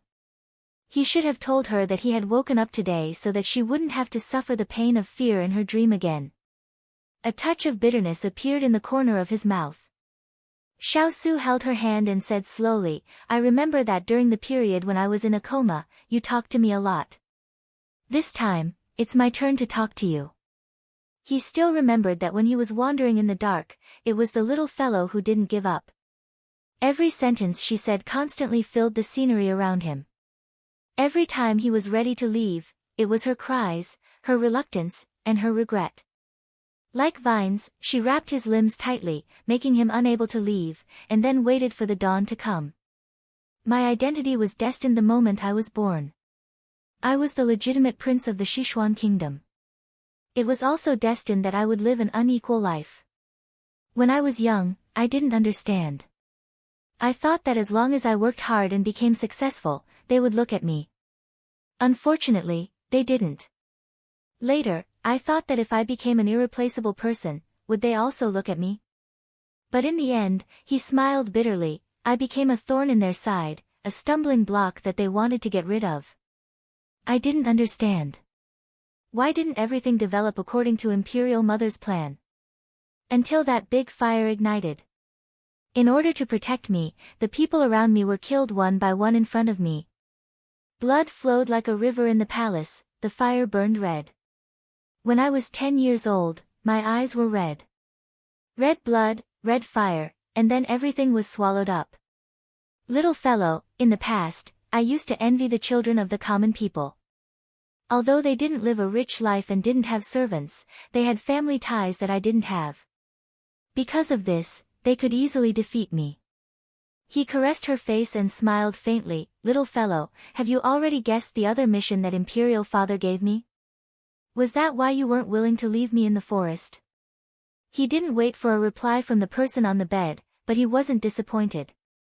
Instead, he continued, Originally, I had planned to hand over the remaining military power after I was released from prison and take you away from the imperial court. But Imperial Father was one step ahead of me and proposed a mission. Although different paths lead to the same goal, what he wanted was also my military power and my departure. However, the departure he wanted was different from the departure I wanted. That night of kneeling, Imperial Father's injustice, and Imperial Mother's disappointment, he pondered for a long time. Suddenly, he understood many things. There was a smile at the corner of his mouth, but there wasn't a trace of sorrow. As a person in power, one must have a cold-blooded heart. Even towards one's own son, it was the same. The person he wanted to support wasn't me, so I wasn't surprised. Or rather, 10 years ago, I had already understood. But little fellow, there are many things in this world that you can't avoid even if you want to. I don't want to fight for power, but my mother and the Liang family need me to fight for them. My mother gave birth to me, and the Liang family raised my mother. I can't abandon them. But after so many years, I've only done enough for them to keep the Fu family in check. I can't afford to do more than that. I can't give more than that. Because I'm worried that if I give too much, a person's heart will swell, and it will be out of control. He closed his eyes. In other people's eyes, you are not the best. No matter how much you fight for it, it won't change. Since this is the case, why should I fight for it? Imperial Father only had fourth Imperial brother in his heart. Since this couldn't be changed, no matter how hard he tried, it would be useless. I know, you must be secretly saying that I shouldn't be so foolishly loyal. I shouldn't have agreed to these unequal treaties, and I shouldn't have taken on these missions. But little fellow, I'm first a citizen of the Sichuan, and then a prince. If the country needs me, I must contribute my ability to punish evil and get justice for the people, and return peace to the Sichuan. I've lived alone for so many years, and I don't want those children to repeat my mistakes. But now, I know that I still have you. I'm no longer alone. Chapter 295. After speaking intermittently, Xiao Su felt the depression in his chest slowly dissipate. He couldn't help curling his lips. The little fellow was right. Once there was something in his heart, he shouldn't keep suppressing it. Otherwise, every step he took would become heavier and heavier. One day, he would be crushed. For so many years, he had never mentioned this to anyone. On one hand, he felt that it was unnecessary. Only the weak would talk about their suffering. On the other hand, he didn't have anyone to talk to. If the people around him didn't obey him, then they would scheme against him. Xiao Su once again raised his hand to stroke her long hair. It was soft but not greasy. The hard lines on his cheeks slowly softened and his expression was calm. Little fellow, if you can wake up, this king will grant you a wish. Chu Qingyan aimlessly walked in the desert. This world was like a furnace. No matter where she went, there would be waves of heat. The sand under her feet seemed to want to drill into the soles of her feet. It was a heart-wrenching pain. There was no one around her, no trees, no water. There was only the scorching sun above her head that was constantly emitting its light. If this went on, she would be roasted to death. She suddenly remembered a Weibo joke she had seen before. Between me and roasted meat, there was only a pinch of cumin. Chu Qingyan wanted to cry, but no tears came out. Was this a dream? But why did it feel so real? Her body was so hot. The sand was so hot. She finally couldn't bear it anymore. Her lips were dry and cracked. Even if she was lying on the ground, her skin was burned and she couldn't move. Thirsty, her mouth felt like it was stuffed with sand. It was painful and dry. Just as she was about to lose consciousness, a sweet spring water poured into her mouth. Was it raining? She was in a daze. Just as she was in a daze, she suddenly heard someone say something in her ear. It was near and far. It was magnetic and low, like the sound of nature. The more she couldn't hear it, the more she wanted to know what he was saying. It wasn't until later that she heard the last sentence. Little fellow, if you can wake up, this king will grant you a wish. Wish? She suddenly opened her eyes. They stared at each other. Big Ice Cube, you're awake. You're awake. The two of them said in unison. Before she could react, she saw the person who had always pursed his lips into a thin line suddenly curl the corners of his lips. In the blink of an eye, thousands of pear trees bloomed, and resplendent stars bloomed in the sky. Big Ice Cube, are you smiling? She couldn't help but rub her eyes. Was this really not a dream? Hearing her words, Xiaosu stopped smiling, but his tone was very strict. You still have the mood to care about other things now? Huh? Chu Qingyan didn't understand why the atmosphere suddenly changed. You disobeyed my orders and came back without permission. You didn't take good care of yourself and fell sick instead, huh? The lively appearance of the person in front of him made him finally put down the big stone in his heart, and he couldn't help but hold her hand tighter. Chu Qingyan's mind was still processing what was going on, but when she heard the two consecutive MMS and the threatening tone, her heart trembled. You what? Xiaosu raised his voice and looked at her with a smile that wasn't a smile. Her face turned red from his words. Xiaosu sighed softly. This kind of lively appearance was more suitable for her. Chu Qingyan felt that no matter what she said, it would be wrong. Her mind turned and she immediately smiled. She reached out to grab his arm when he wasn't paying attention and said coquettishly, "Isn't this my first offense? There won't be a next time. You still want a next time?" Xiaosu glanced at her. Hearing this, she immediately raised her hand. I promise, I'll listen to you from now on and won't disregard your orders. After saying this, she secretly added in her heart, unless there's a special situation. After saying this, she shook his arm and giggled. Is your highness satisfied like this? Although her tone was filled with joy, her voice was still hoarse from just waking up. He suppressed the reproach in his heart. In fact, he was also very clear in his heart that the little fellow had come back to save him. If she had not rushed over, perhaps everything would have been different. But he had to say something. He didn't want this kind of experience to happen again. If there's a next time, don't act on your own initiative. Be obedient and live well. Hearing this, she couldn't help but recall that night when Yen Luo said that his will to live was weak. She rubbed against his sleeve and said with a little sadness in her voice, Big Ice Cube, I want to ask you a question. Answer me honestly. The little fellow's sudden seriousness made him a little uncomfortable. The hand he raised in the air gently fell down. Ask away. Why didn't you have the motivation to live back then? She raised her head and looked into his eyes, as if she wanted to see into his heart. She asked with great care, word by word. She wanted to confirm one thing. Xiaosu's hand paused. He had already guessed that with the little fellow's temperament, she wouldn't let go of this question. It wasn't that she didn't have the motivation, but that she felt that it was meaningless. There's no reason. He lowered his eyes. His thick eyelashes covered all his pain. She knew that she couldn't get an answer from him, but she still didn't want to give up. Not only did she want to confirm one thing, she also wanted to prevent this kind of thing from happening. She was such a strong ice cube. She couldn't have such an unsolvable knot in her heart and a weak spot that couldn't withstand a single blow. Did the Sichuan emperor force you? Chu Qingyan asked without hesitation.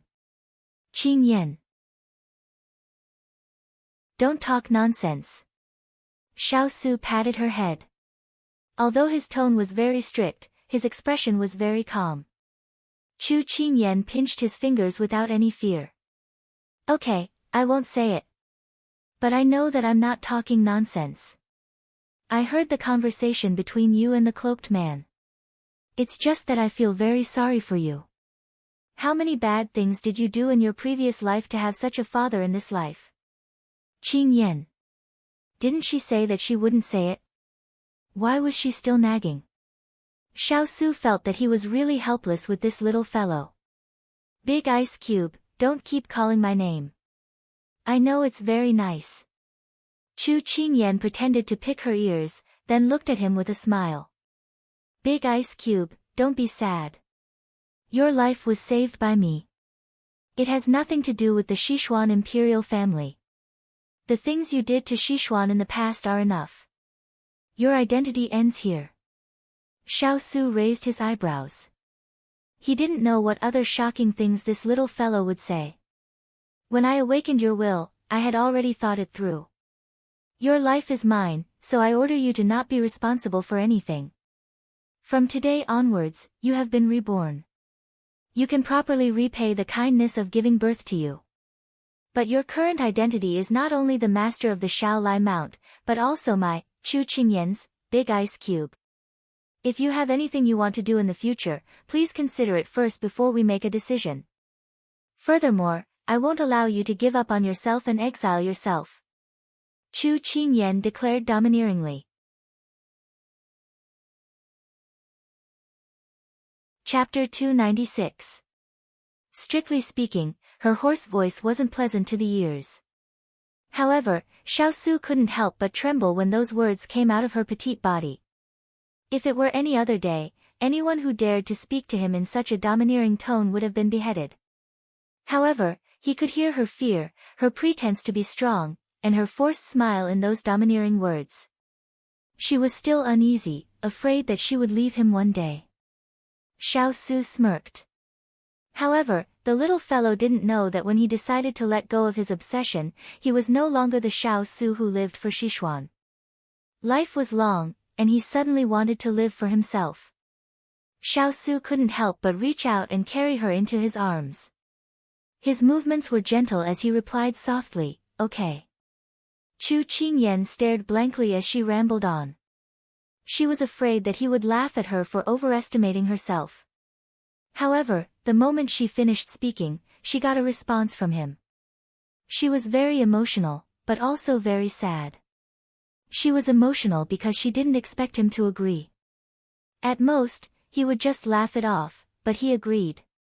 She was sad because after being emotional, what was left was her heartache for him. It must be very difficult to let go of her obsession for so many years. Big Ice Cube, from now on, I have you, and you have me. We won't be lonely anymore. Chu Qingyan reached out and hugged him back. There was no need for any more emotional words. She knew that the Big Ice Cube didn't need them. Letting go was actually fulfilling her wish. Xiao Su gently patted her back and replied mildly. Chu Qingyan's fever subsided, and the tense atmosphere in the courtyard dissipated. Cheng Yenluo went to the door to check her pulse. After confirming that she was fine, she said, for the next few days, eat some plain porridge and pickled vegetables. Don't touch anything else. I can't touch anything. Not even pastries and the like. Xining, who had been brought back, was standing by the bed. She knew that her mistress liked these snacks the most. Suddenly returning to the days of pickled vegetables, she couldn't bear it. Cheng Yenluo raised a finger and pointed at the coughing dog. Are you sure your master can eat anything other than plain porridge? Chu Qingyan wanted to hold it in, but her throat was too itchy. The more she coughed, the worse it got. Xining could only spread her hands in front of her mistress. She had already tried her best. On the other hand, Xiao Su had already silently memorized all the things that should be taboo for the little guy. Chu Qingyan felt that the process of recuperation was very painful. However, the injuries on Xiao Su's body were still in critical condition. Therefore, one injured and the other sick began to recuperate. However, in less than 2 days, the wound on Xiao Su's chest was no longer a problem.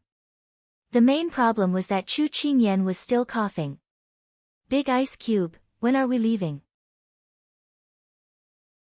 Chu Qingyan was a little impatient. She knew that time waited for no man. Every day that passed was the hope of finding the ice crystal flower. No hurry. He bent over the table and wrote something. She couldn't remember how many times she had asked and how many times he had answered. Xining covered her mouth and snickered. She was already used to this scene that happened every day, but she still found it very interesting. She didn't know what had happened during her absence, but she felt that the relationship between her mistress and His Highness seemed to be better than before. If Chu Qingyan knew what she was thinking, she would definitely ridicule her mistress. Which eye of hers saw that they were better than before? Not to mention that she had taken away her snacks, she could only watch others eat and drink delicious food while she could only eat steamed buns, pickled vegetables and tofu. In fact, except for the day when she had a high fever, she had continued to have a low fever for several days. It was only today that she got better. A few days ago, she had coughed so much that she almost coughed her lungs out. She had already forgotten when she had a bad cold, but this was the first time she had been hovering between life and death. Xiao Su finished writing the letter in his hand and folded it into an envelope. He called Turan in and handed it to him so that he could send it out. Chu Qingyan was a little curious about what he had written inside. When he sat down in front of her, she couldn't help but ask, "That letter, who did you write it to?" "An old friend." Xiao Su didn't hide it from her. Old friend? She originally wanted to ask him what was written inside. But she was attracted by the person. "Big Ice Cube, I didn't expect you to have a friend too." Surprised? Xiao Su raised his eyebrows. Chu Qingyan then realized that she had said something that she shouldn't have said. She hurriedly laughed and said, No, I just want to know what kind of person can become friends with Big Ice Cube." "A butterfly." Xiao Su thought for a while and gave a pertinent answer. "Ah. A butterfly?" Chu Qingyan was a little incredulous. "A woman?" "No, a man." Xiao Su thought of that friend and his head hurt a little. Passing through 10,000 flowers, not a single leaf touched him. It was tailor-made for him. Chu Qingyan unconsciously sighed in relief. Then she leaned against the bed and said with a smile, "Does he look like the second prince?" Thinking of his second royal brother, Xiao Su said indifferently, "Jackals of the same tribe." Chu Qingyan couldn't help but stick out her tongue. Big Ice Cube was really ruthless with his words. But she was still very curious about that butterfly. To be able to become Big Ice Cube's friend, he must have something special about him. Seeing that she was deep in thought, Xiao Su said, "You will see him when you reach Jiang country." Chu Qingyan nodded, thinking that she was probably going to ask for his help. "Does Big Ice Cube have any other old friends?" "There's another one in Jiangnan. If there's a chance, this prince will take you to see him." Another figure appeared in Xiao Su's mind. Thin as bamboo, handsome as a tree. They hadn't seen each other for many years. "Is it a man?" Chu Qingyan couldn't help but ask. "Yes." Xiao Su didn't notice that she sighed in relief because of his answer. Seeing Xining bring a bowl of medicine, he took it. In fact, even she didn't understand why she had such worries. Before she could think about it, she saw the bitter medicine that night. She immediately shrank back into the quilt. "I've already recovered. I don't want to drink it." She stuck out her little head and protested, then quickly shrank back. "Are you sure?" Xiao Su held the bowl and raised his eyebrows at her. When Chu Qingyan heard these threatening words, she felt a little unsure. She felt that in the end, she would definitely compromise under his obscenity. Since that was the case, why not fight for some benefits for herself? "I can drink the medicine, but I have a condition." Chu Qingyan stuck out her little head again, revealing a pair of ears and a pair of bright and spirited eyes. "This is your own body."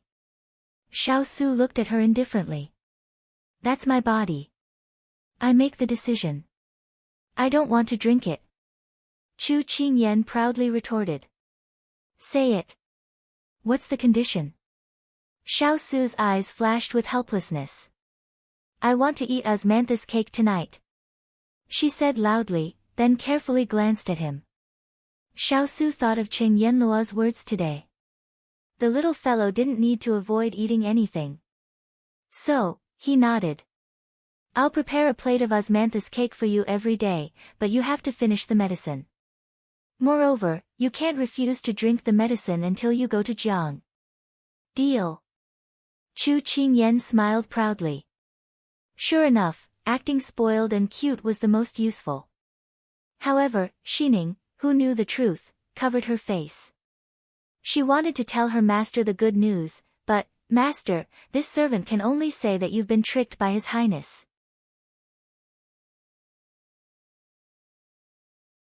Chapter 297. Due to the increasing number of patients in the clinic, Qing Yanluo didn't have time to take care of Chu Qingyan, so she left it to Xiao Su. Thus, Ethereal was in charge of the follow-up. Chu Qingyan nibbled on the fruit in her hand.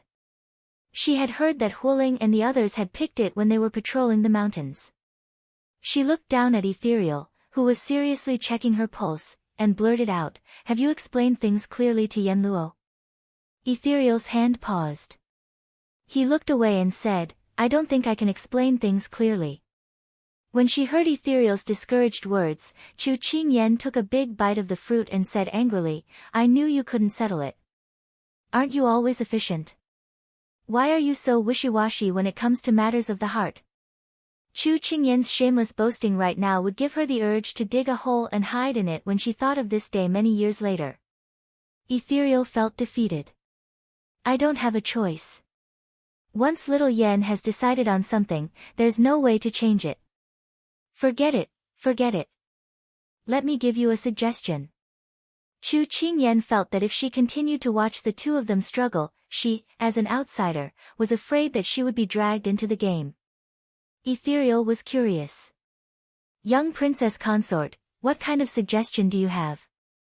What kind of suggestion could this person, who didn't even reach his chest, have?" "I have 3 treasures here. The first is to cry, the second is to throw a tantrum, and the third is to hang oneself." Chu Qingyan narrowed her eyes and smiled. Ethereal's expression turned ugly. "Are you sure this isn't a method that women usually use? Don't you think that your junior sister Xiaoyan is more suitable for this kind of tactic?" Chu Qingyan looked at him seriously. "Young Princess Consort, I have other matters to attend to. I'll take my leave first." Ethereal felt that his brain must be fried for him to think of discussing such matters with the young Princess Consort. Okay.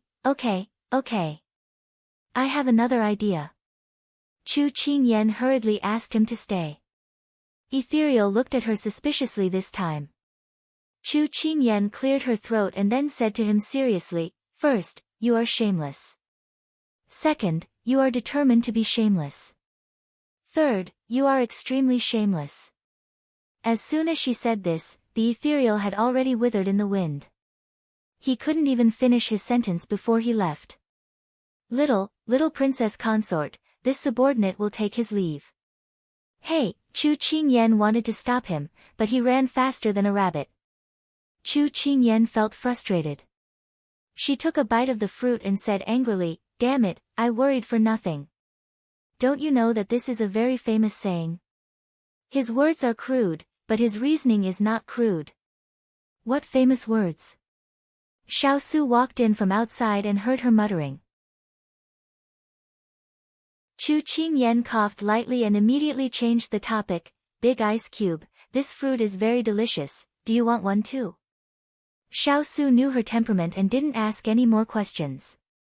"We can set off for Jiang country tomorrow," Xiao Su said. Chu Qingyan, who had just finished eating the fruit, was looking for a brocade cloth to wipe her hands when she heard this news. She couldn't help but smile. "We can finally set off. We've been delayed for 4 to 5 days. No rush. If it's fated, it will be there. If it's not fated, don't force it." Xiao Su picked up the brocade cloth from the shelf and sat on the couch to wipe her fingers. Chu Qingyan looked at him carefully wiping the juice off her hands and felt a little emotional.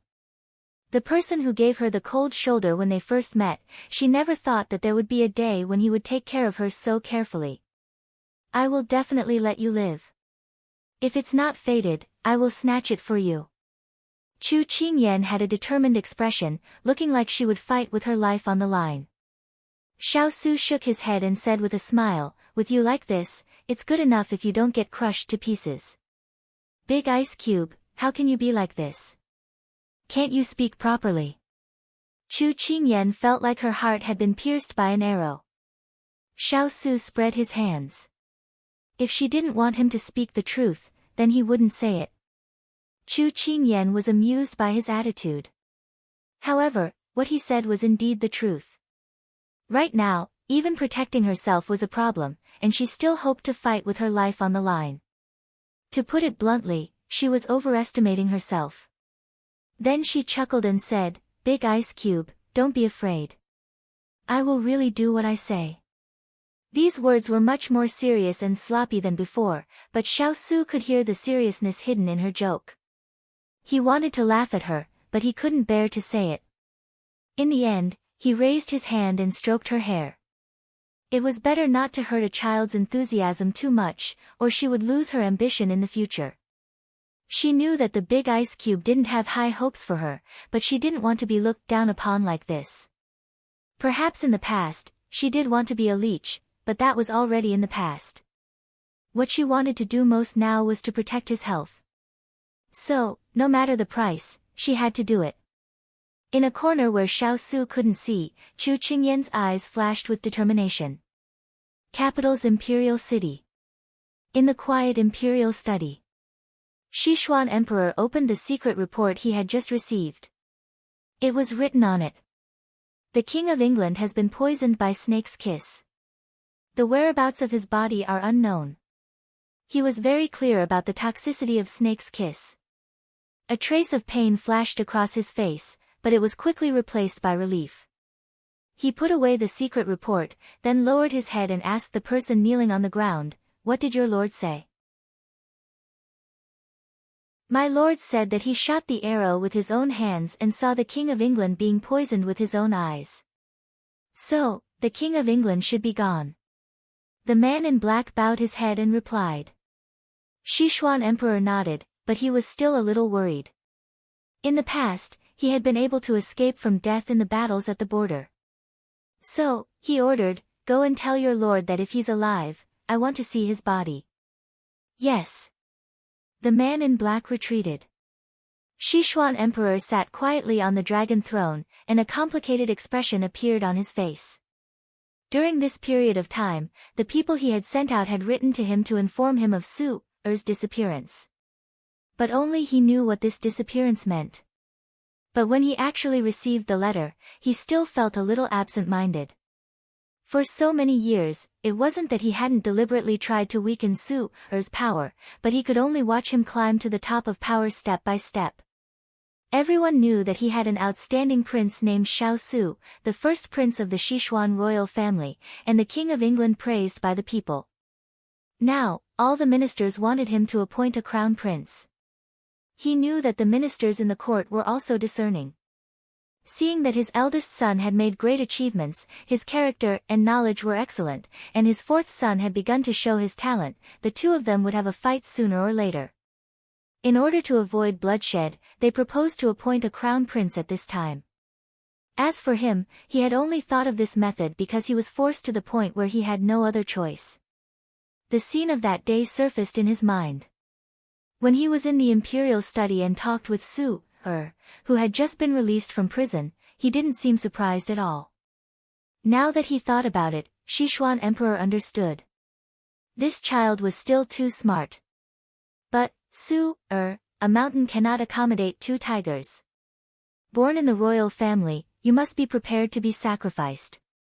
I hope you don't blame your imperial father for being cruel.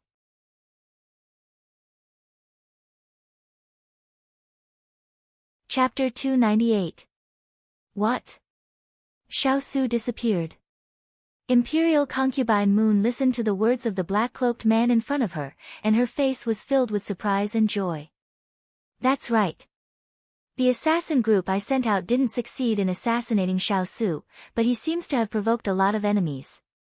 One of them, who was dressed in a cloak, shot an arrow through Xiao Su's chest. I heard that he has been poisoned and is not far from death, the black-cloaked man said in a flat tone. That's great, Xiao Su is finally dead. Ha ha ha. I've waited for so many years and now I've finally realized this wish of mine. I can finally hold my head up high. Imperial concubine Moon laughed out loud. Because of her joy, her dignified and beautiful face became a bit fierce. The black-cloaked man looked at her and could not help but sigh softly, drawing her attention back to the present. However, don't be too happy just yet. The members of the assassin group have yet to find his body. Everything can only be confirmed after they find his body. Good, it's best if he dies without a burial place. I heard that there are many jackals, wolves, tigers, and leopards in that kind of forest. If we're not careful. Consort Yu's smile was terrifying. The cloaked man didn't say anything else. He turned to leave, but Consort Yu called out to him. You've worked hard this time. I heard that the people from your sect were injured because of this. Consort Yu stopped smiling and asked worriedly. You're welcome. They were only injured because they weren't as skilled. There's nothing much to say. Also, I told you before that if you need me, you can send people to the Moon Palace to find me, the cloaked man said calmly. When the black figure left the palace, Consort Yu was a little disappointed. Senior Marshal brother, do you still care about how I insisted on entering the palace back then? But, her eyes shone brightly. Everything that I wanted back then is slowly gathering in my hands now. Liang Yuan, I said before that one day, I will take back everything that belongs to me. First, it was your precious son. Next, it will be you. That pair of gentle eyes revealed a hint of ruthlessness. Chu Qingyan didn't know how many people thousands of miles away were hoping that they would die halfway. She held a plate of pastries and sat in the courtyard, basking in the sun. Recently, she had been staying in her room. If she didn't get some sun, she would get moldy. Xining walked to her side with a cup of tea, then saw her master staring at a certain place and laughing. She couldn't help but follow her gaze. He saw Huo Ling and Mu Ling bringing Xiao Lai Qi and the others to repair the roof of the thatched hut.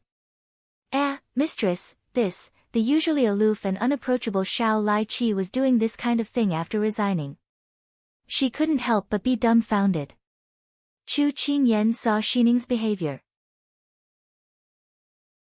She couldn't accept that a tall, rich, and handsome man was doing such a down-to-earth thing. Chu Qingyan took a bite of the pastry and said disapprovingly, "Don't make a fuss. Anyway, they are idle. Why don't they do something meaningful?" Hearing the young princess consort's evaluation, Huo Ling and the others felt wronged. At this moment, Xiao Su walked over. Huo Ling and the others thought that they saw their savior and immediately shouted, "Mistress, we are here." Xiao Su glanced at them. Then there was no more. Huo Ling and the others froze. Normally, shouldn't he ask what they were doing up there? Then they could logically tell him that the heartless young princess consort had called them to repair the roof. But, there were no buts. Mistress was becoming less and less concerned about them. The injured Huo Ling and the others could only quietly repair the roof. It's windy outside. Don't run around. Xiao Su reminded them and went in. Chu Qingyan waved her paws at his back, then continued to eat the pastries. At this moment, an angry Cheng Yenluo strode over. Chu Qingyan saw that the situation was not good and wanted to run away, but the other party obviously noticed her intention.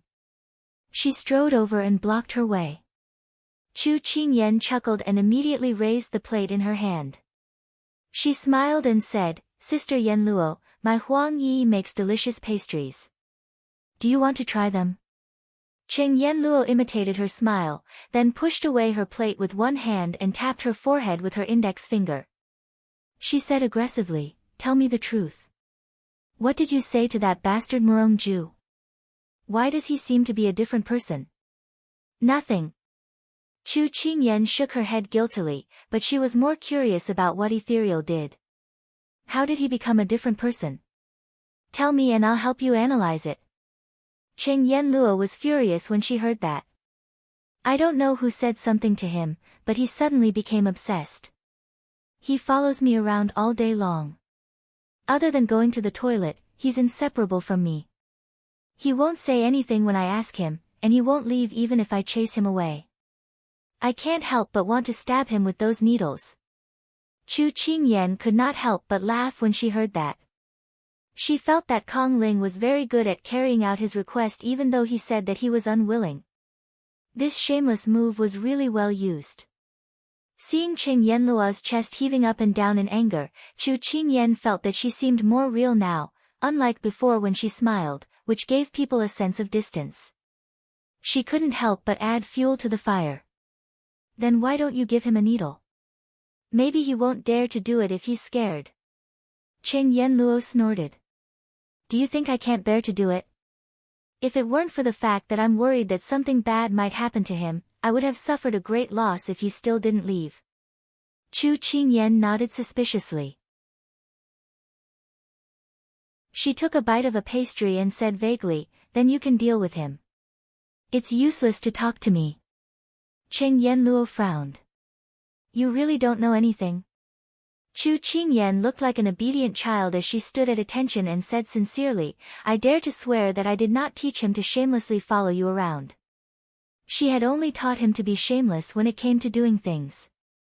Only then did Cheng Yenluo withdraw her suspicion. However, Murongju's behavior really gave her a headache. He was usually a modest gentleman, but now he did such a shameless thing. She didn't know what he had learned in the past 6 years. Sister Yenluo, what do you think about going to the Jiang Kingdom last time? Chu Qingyan mentioned it again with a smile.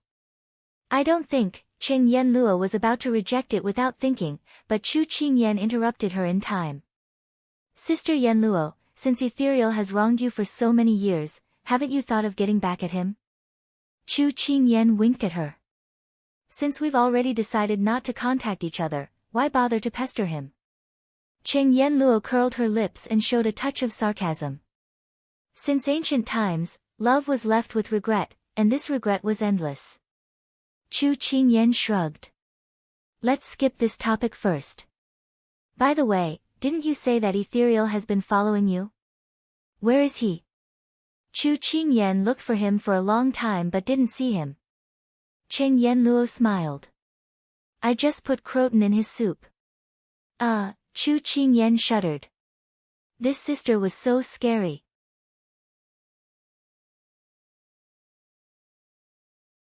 Chapter 299. Chu Qingyan coughed lightly. If Yen Luo knew that she was the mastermind behind Ethereal's scheme, wouldn't that be a problem that could be solved with a little croton? She suddenly shivered. She decided to seek warmth from the big ice cube. However, Chu Qingyan fell into deep thought as she watched Yen Luo leave with light steps. Ethereal wasn't someone who would be easily drugged, and Yen Luo wasn't someone who liked to use underhanded means to bully others. In that case, the two of them were actually just. Chu Qingyan stood up and brushed off the crumbs on her clothes. She leisurely said to Xining, do you know what it means when one is willing to hit and the other is willing to be hit? No, I don't. Xining looked eager to learn. Chu Qingyan felt that it was better not to lead a child astray, so she patted Xining's head. You're still young. Xining looked like she was withering in the cold wind. Master, aren't you and this servant about the same age? In the forest, Higashio Motetsu was nestled in a tree, looking up at the sparse stars in the sky. He held a leaf in his hand and put it to his lips, softly playing it. His voice was like the cool breeze and the cold moon, drifting in the air, quiet and mellow. He played this tune for a long time until the moon was hanging in the sky. Only then did he move the leaf away from his lips and play with it in his hand. Young master, it's been a long time since I've heard you play this leaf. It's still so pleasant to the ear. It can be said that it will linger in the ears for 3 days without stopping. 3 days without the taste of meat. Xuanqi Zimo walked out from a corner and praised unceasingly. Higashio Motetsu glanced at him and said indifferently, speak human language. Young master, your demonic sound has successfully made others retreat. Xuanqi Zimo laughed bitterly. Higashio Motetsu snorted coldly. These brats don't even know music, yet they dare to despise this young master. Xuanqi Zimo pretended not to understand. Alright, let's get down to business, Higashio Motetsu said faintly. Only then did Xuanqi Zimo get down to business. This subordinate has made some inquiries. Miss Chu is already safe and sound. Young master need not worry. Did I say I was worried about her? Dongting Wangyu let out a sigh of relief when she heard that Su Qingsang was fine. However, she felt embarrassed and said coldly. I understand. You're not worried about Miss Chu at all. But as soon as he finished speaking, his master rolled his eyes at him. Xuanqi Zimo felt that he couldn't tell the truth or lie. Why was it so difficult to be a subordinate these days? Have you heard anything else? Higashio Motetsu leisurely leaned against the tree trunk with a relaxed expression. He was no longer as impatient as before. Yes, the King of England and the others are leaving for the Jiang Kingdom tomorrow. Should we follow them? Xuanqi Zimo asked. Of course, why wouldn't we? We haven't gotten the item yet. Since it's not in the prince's estate, it must be with him or hidden by him. Higashio Motetsu sat up and took out the folding fan at his waist. He opened it with a snap and waved it leisurely. Xuanqi Zimo hesitated. Master, this subordinate has something to ask, but I'm not sure if it's appropriate. If you don't know, don't ask. Higashio Motetsu looked at him disdainfully. When did he become so wishy-washy? Xuanqi Zimo choked. Under normal circumstances, shouldn't he be asking questions? It seemed that he still couldn't use common sense to judge his master. Seeing his subordinate's conflicted expression, Higashio Motetsu couldn't stand it any longer. He generously said, All right, you may ask. Only then did Xuanqi Zimo heave a sigh of relief. He raised his head and asked sincerely, Young master, when we were in the forest, you originally planned to hold Miss Chu hostage and force the King of England to hand over the item. But in the end, you just watched Miss Chu leave. A few days ago, Miss Chu fainted from a high fever. That was a once-in-a-lifetime opportunity. Why didn't you use that opportunity to force the King of England to hand over the item? This subordinate doesn't understand. Why did you let go of those opportunities again and again? Higashio Motetsu was slightly stunned by his subordinate's words. He even forgot to wave the folding fan in his hand. Then, when he felt his subordinate's puzzled gaze, he closed the fan and said with a serious expression, That's because this young master doesn't like to use this method to get things. Do you understand? But you've done it many times in the past. Xuanqi Zimo muttered softly. But how could his words escape his young master's ears? Xian. Shi. Z. Mo. When his young master called out his name in such a tone, he knew that he had said something he shouldn't have again. This subordinate still has things to do. I'll take my leave first. He ran away like a wisp of smoke. But what was that sharp weapon that tore through the air right after him? Xuanqi Zimo immediately decided to lie down on the ground. A leaf brushed past his face and nailed itself to the trunk of a tree. Then, a strand of black hair floated in front of him. Heavens, I finally dodged it. Even after the surroundings returned to silence, Higashio Motetsu's subordinate's question still echoed in his ears. Why? Honestly speaking, he didn't know either. Perhaps he really didn't want to use this method on a little girl. Moreover, the road ahead was long. He might as well enjoy it while he searched. In any case, he wasn't in a hurry.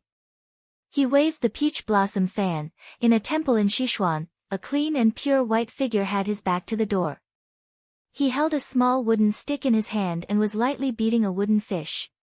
One of his hands was wearing Buddhist prayer beads, and his palm was facing the side. He closed his eyes and calmly chanted. If one listened carefully, they would be able to tell that he was chanting the Great Compassion Mantra. The candlelight flickered, but it didn't affect him at all. He continued to chant the mantra peacefully. Uncle Master, the Emperor of Jiang Country has sent a letter inviting you to Jiang Country. This is the invitation. The novice monk handed the invitation to him. Hearing this, Su Jian chanted, Amitabha. Then, he put down the small wooden stick in his hand and slowly stood up. He took the invitation, opened it, and closed it. This invitation came at the right time. A faint smile appeared in Su Jian's emotionless eyes. He walked out of the hall and looked up at the night sky. A few days ago, he observed the stars at night and found that the star beside the sun of heaven was gradually dimming. It was almost invisible, but recently, that star seemed to have a tendency to light up again. It was just that compared to before, it was still much dimmer. He had already guessed what was going on. Wu Ming, help Uncle Master prepare the things for the trip. He turned and smiled at the novice monk. The novice monk asked curiously, how long will Uncle Master be gone? Uncle Master doesn't know either.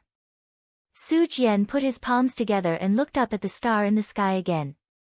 Ever since he met the benefactress, many things had begun to change. If he guessed correctly, the star should have fallen. However, someone had woken it up and it had regained its light. He hoped that all of this wouldn't be the beginning of a massacre.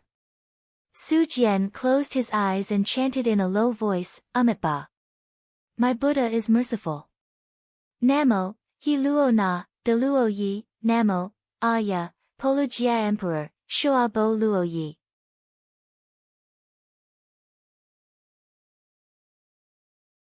Chapter 300. The next day. It was almost time to leave the medical center. Chu Qingyan originally wanted Mu Ling to send Xining and the others to a safe and hidden place and wait for them to return safely from the Jiang Kingdom before picking them up.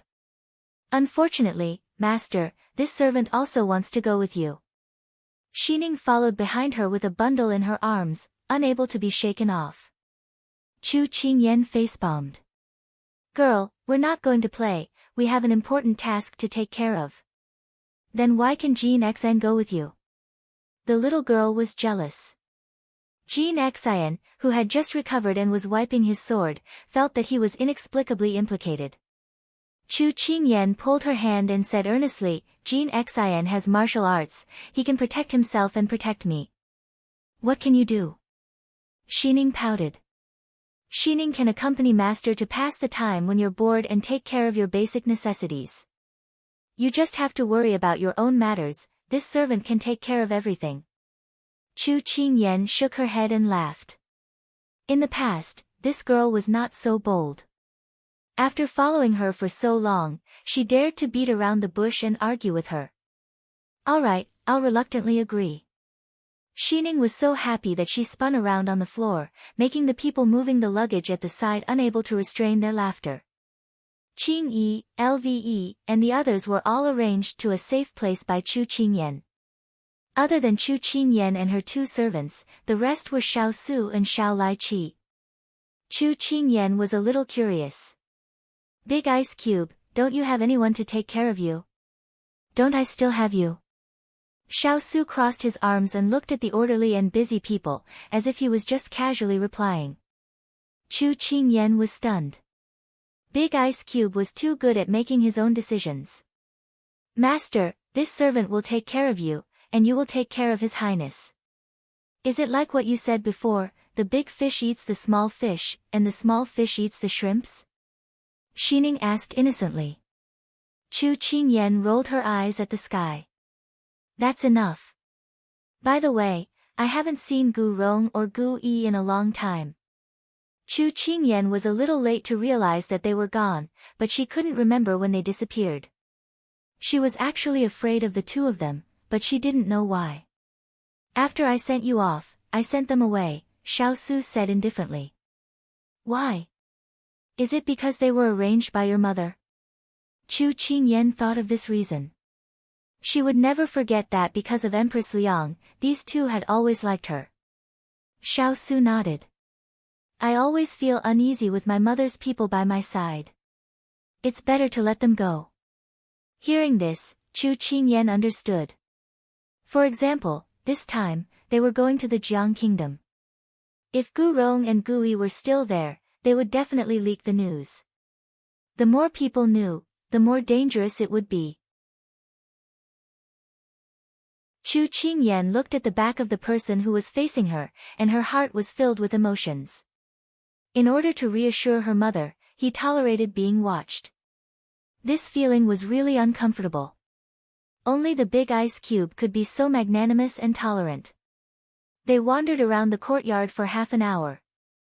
They could set off in another hour, but she didn't see Yen Luo when she woke up early in the morning.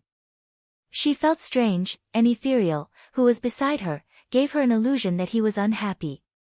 "Where's your Yen Luo?" Chu Qingyan bumped his arm. Ethereal shook his head.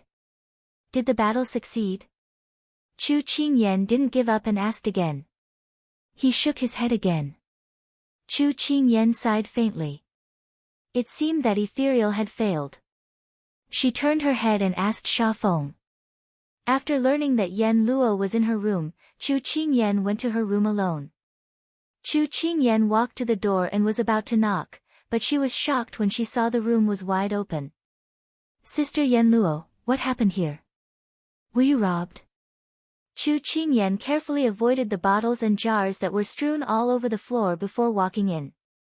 Then, she saw a person moving around with her back facing her among the pile of junk. "I'm packing." Cheng Yen Luo was focused on rummaging through the things and casually replied. "Are you sure you're packing and not destroying things?" Chu Qingyan couldn't help but ask. If she hadn't seen it with her own eyes, she would have never imagined that a girl's room could be so messy. When she heard this, Cheng Yen Luo raised her head and looked at her with an ungrateful expression. "Little girl, if it weren't for you, why would I be rummaging through things? I'm a clean freak." "Because of me?"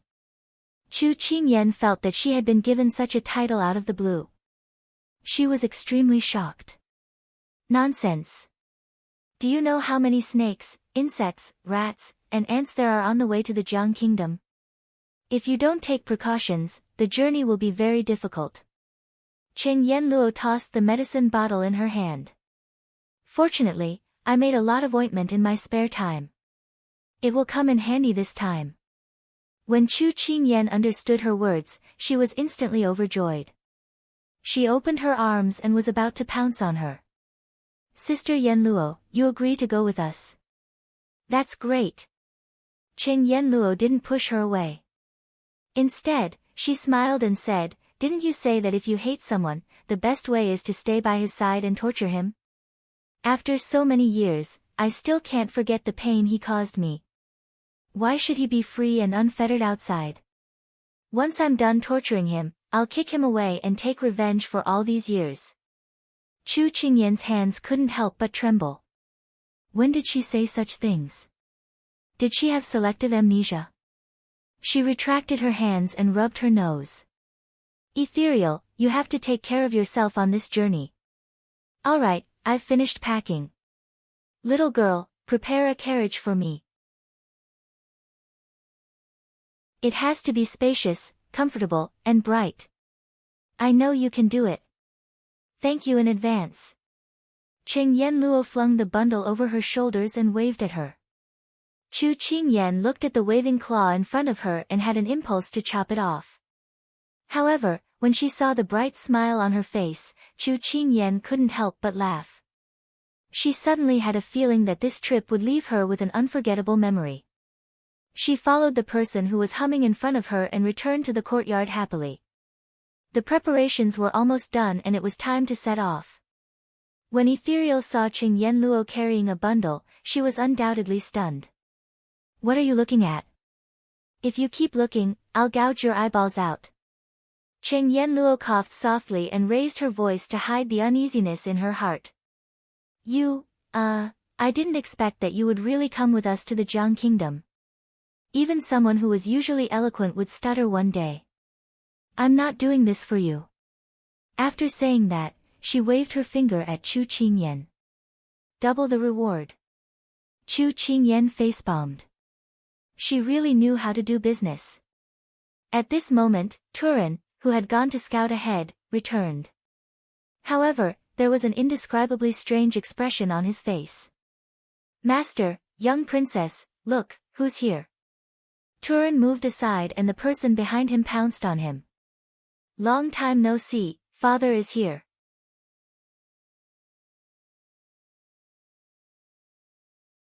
Chapter 301. Father.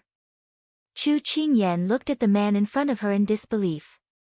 He was dressed in shabby clothes and had a head full of withered leaves. He was the father she had been thinking about day and night. After the shock, she couldn't help but go forward to hug him. However, when she opened her arms, the man passed by her and strode to the person beside her. What's going on? She heard, son-in-law, Daddy is here.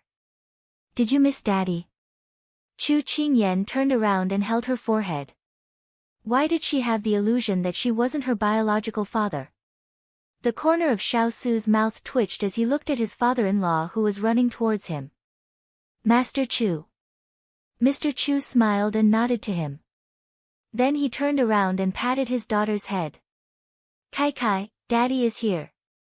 Chu Qingyan also twitched her mouth. Was the son-in-law first and the daughter second? However, when Mr. Chu looked back at the man in front of him, his smile suddenly disappeared. Son-in-law, why is your face so pale? Did Kai Kai not take good care of you? Chu Qingyan covered her eyes.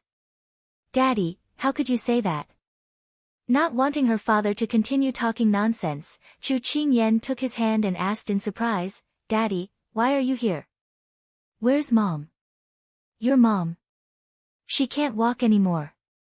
She's resting for a while. I think she'll be here soon. Mr. Chu scratched his head and looked out of the door. Speak of the devil. At this time, Mrs. Chu, who was riding in with Xiao Lai, looked around the crowd. When she saw her daughter, her eyes reddened.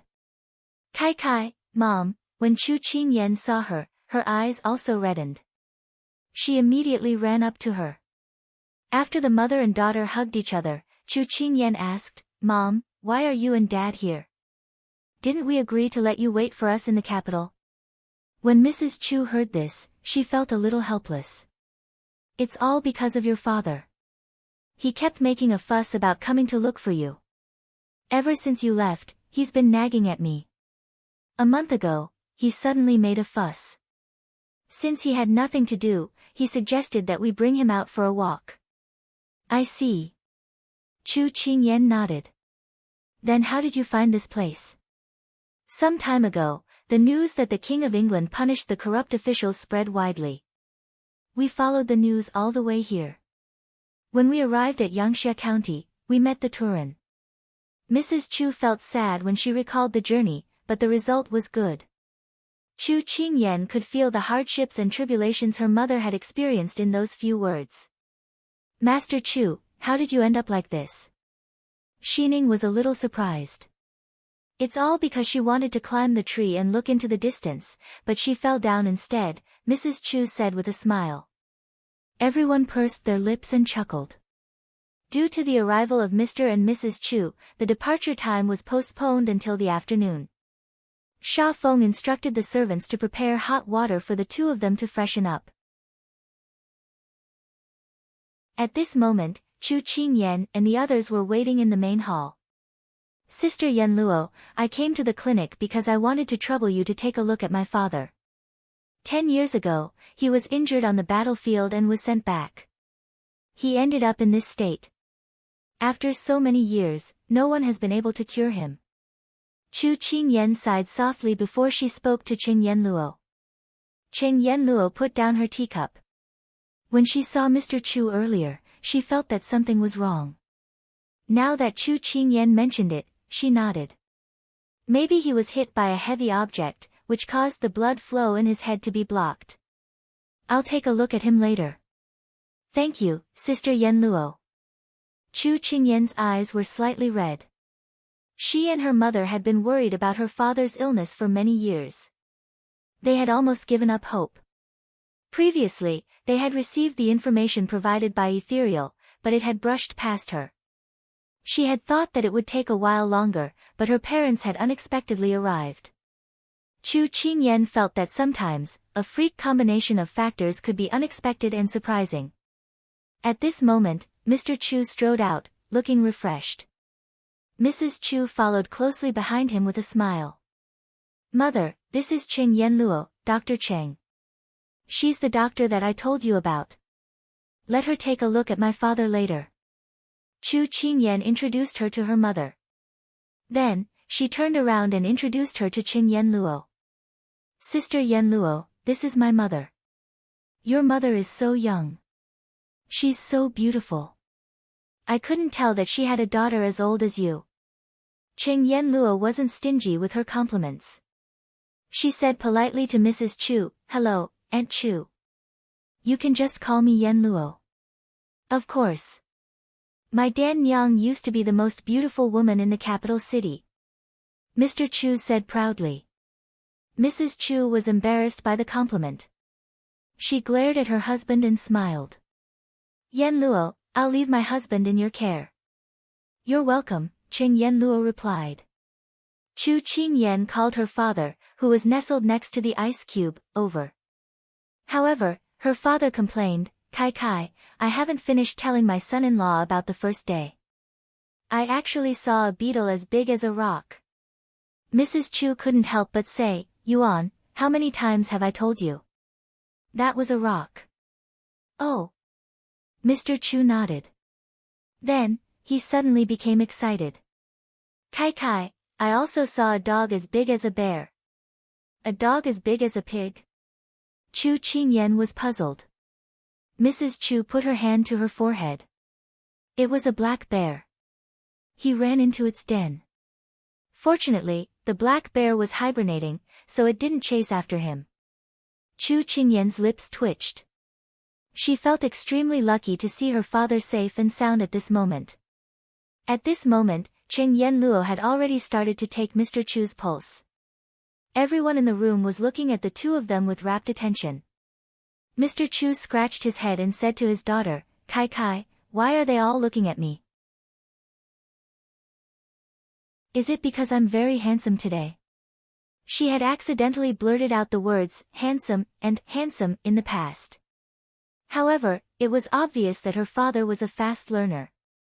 He often mentioned it now. Yes, you're very handsome. Chu Qingyan agreed with a blatant lie. However, to be honest, her father was indeed very handsome. She heard that he was one of the top 10 handsome young men in the capital city. Mr. Chu turned to ask Mrs. Chu the same question in high spirits. After receiving Mrs. Chu's affirmation, he turned to ask his son-in-law. Xiao Su didn't want to pay attention to him at first. However, in order to make him listen to him obediently, he nodded subtly. Mr. Chu was even more arrogant now. Cheng Yenluo, who was frowning while taking Mr. Chu's pulse, gave up. She stood up and put her hand into Mr. Chu's hair. She pinched his head and looked around. Finally, she relaxed her brows and withdrew her hand as if she had found the cause. How is it? What's the cause? Can it be cured? Chu Qingyan asked anxiously. Although Mr. Chu often teased them, Huling, Turin, and the others also looked nervous.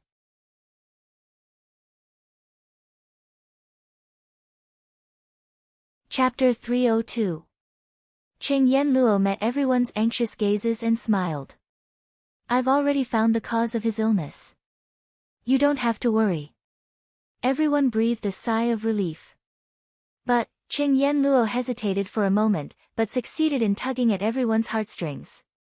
The treatment process is very complicated and will take at least half a year. Now that we're going to Jiang Kingdom, I'm afraid I won't be able to treat Uncle Chu immediately. Chu Qingyan frowned when she heard this. This was indeed a problem. At this moment, Father Chu stood up and said righteously, Go ahead if you have urgent matters to attend to. Don't worry about me. I've been sick for 10 years anyway, so I don't need more time. The moment he said that, Chu Qingyan was touched by her father's words. Daddy, but what came next? That's why you should bring me along. Mr. Chu grinned. Father's words were undoubtedly a huge bomb thrown at Chu Qingyan. Father, we're not going to play. You know that we have urgent matters to attend to. Chu Qingyan hurriedly pulled him aside and explained. I know. Father Chu nodded understandingly. Kai, Father can help. You don't know, but I was the one who chased away that bear dog in the cave. Father, it was a black bear. Chu Qingyan couldn't be bothered to correct him, but before she could say anything else, her father had already skipped back to his son-in-law's side. Father Chu circled around his son-in-law. Ah, Kai Kai has already agreed to let father go. You won't dislike father, right? Father promises that he won't disturb you. Just eat whatever you like. Father, I don't have a big appetite, but don't forget to have a drumstick for lunch and some snacks for dinner. Chu Qingyan blushed with shame. When did she agree? Xiao Su glanced at her, then instructed Mu Ling, prepare another carriage. Father Chu cheered, Chu Qingyan was stunned, and Hu Ling's jaws dropped. Big ice cube, this, Chu Qingyan frowned, unable to understand his decision. Xiao Su patted her hand and urged, let's get ready to go. Cheng Yenluo stroked her chin and said, that's good too. I'll check on Uncle Chu along the way. We'll probably stay for a while in the Jiang Kingdom. We can start the treatment then. When Chu Qingyan heard this, she felt that this was a good idea. Just as Chu Qingyan was about to chase after him, she heard Cheng Yenluo whispering to her when she passed by. Little girl, I didn't know that your big ice cube was so fond of me. Chu Qingyan paused and turned back to look at her in confusion. She didn't know what Yenluo was trying to say. Cheng Yenluo glanced at her and shrugged. Then, she leisurely walked towards her carriage. Chu Qingyan saw that she didn't answer, and she couldn't figure it out herself, so she gave up and went straight to the carriage. She jumped onto the carriage and lifted the curtains. When she saw the people inside, she felt that she hadn't felt this way for a long time. How long had it been since she and Big Ice Cube rode in the same carriage? Big Ice Cube, your carriage is still the most spacious. She leaned on the couch as if she had no bones, occupying the entire couch. Xiao Su glanced at her. You should stand properly, and you should sit properly. Look at yourself. What a disgrace. It had been a long time since they rode in the same carriage, and he started to nag and preach. This is called lying properly. What can you say when I'm right? Xiao Su retracted his gaze from her and said faintly, this prince will count to 3. If you don't listen, you'll ride in the same carriage as your father. The moment he said that, Chu Qingyan shuddered. 1. She didn't believe that Big Ice Cube would really do that to her. 2. Forget it, a wise man submits to circumstances. Before the third count came out, she had already obediently sat down and showed Xiao Su her perfect 8 teeth. Xiao Su finally focused his attention on the book. The parenting manual mentioned that children of this age were still growing. If they didn't pay attention to their posture, it would affect their appearance when they grew up. He didn't want the little one he had raised to lose out to others. This carriage was a new type of carriage that Mu Ling had improved based on her previous blueprint. Although it didn't look any different from the carriages on the market, the inside was filled with the best. It was said that there were many mechanisms installed. Once activated, not only could it defend itself, it could also kill enemies. Chu Qingyan couldn't help but admit that Mu Ling was indeed a genius in this field. Big Ice Cube, how did you cultivate their different abilities in the past? After touching here and there, she had already lost interest. However, she was extremely curious about the origins of these 6 spirits. Everyone has their own specialties. This king only made reasonable training arrangements based on their specialties. Once they've learned enough, they can lead a region on their own. Xiao Su's fingers paused as he flipped through the pages. He recalled that when these people were brought to him, they were only 7 or 8 years old. Now they were all grown up and could take charge of a region on their own. Time flew by and so many years had passed. Chu Qingyan saw that he was in a daze and guessed that he must be thinking about the past. She asked, Mu Ling is good at designing things, Water Spirit is good at digging for information, Fire Spirit is good at fighting, Turin is good at attacking, Ethereal is good at healing, and there's still Jinling? What is he good at? Seeing that the little one's curiosity was aroused, Xiao Su curled his lips. If there's a chance, you will meet him. TSK, still keeping me in suspense. Chu Qingyan was a little annoyed. However, it was fun to look forward to it. She was very curious about how Jean Ling looked like. Of the 5 spirits beside her, other than Water Spirit, she had not seen them before. Their appearances were not bad. She was looking forward to seeing Jean Ling's appearance. There were only the 2 of them in the carriage, and he did not speak. Chu Qingyan could not keep her cool and could only take the initiative. She moved in front of him and took the book from his hand. What do you want to do now? Ethereal said that her body had not fully recovered, so she should rest more. He originally thought that if he ignored her, she would be sleepy and go to rest. However, he did not expect her to be so energetic. When his gaze moved from the book to her, Chu Qingyan asked seriously and curiously, I have a question that I don't understand. Why did you agree to go to Jiang country with my parents? You know that time is very precious to you. In order to accommodate my parents, you will definitely delay a lot of your journey. This prince knows what to do. You don't have to worry about it. Xiao Su still avoided her topic. Chu Qingyan was a little depressed. She did not despise her parents for being a burden. She just felt that his decision this time was a little willful. Go to sleep. Xiao Su patted her head. It will take 4 hours before we reach the town. Chu Qingyan saw that she could not get anything out of him, so she simply gave up. Since it had already happened, let it be. She leaned against his knee, found a comfortable position, and started to take an afternoon nap. Xiao Su stroked her long hair, his gaze softening. Little one, after being alone for so long, she wanted to feel what kinship was like. She did not know whether she would live or die after these 3 months, so she did not want to leave any regrets.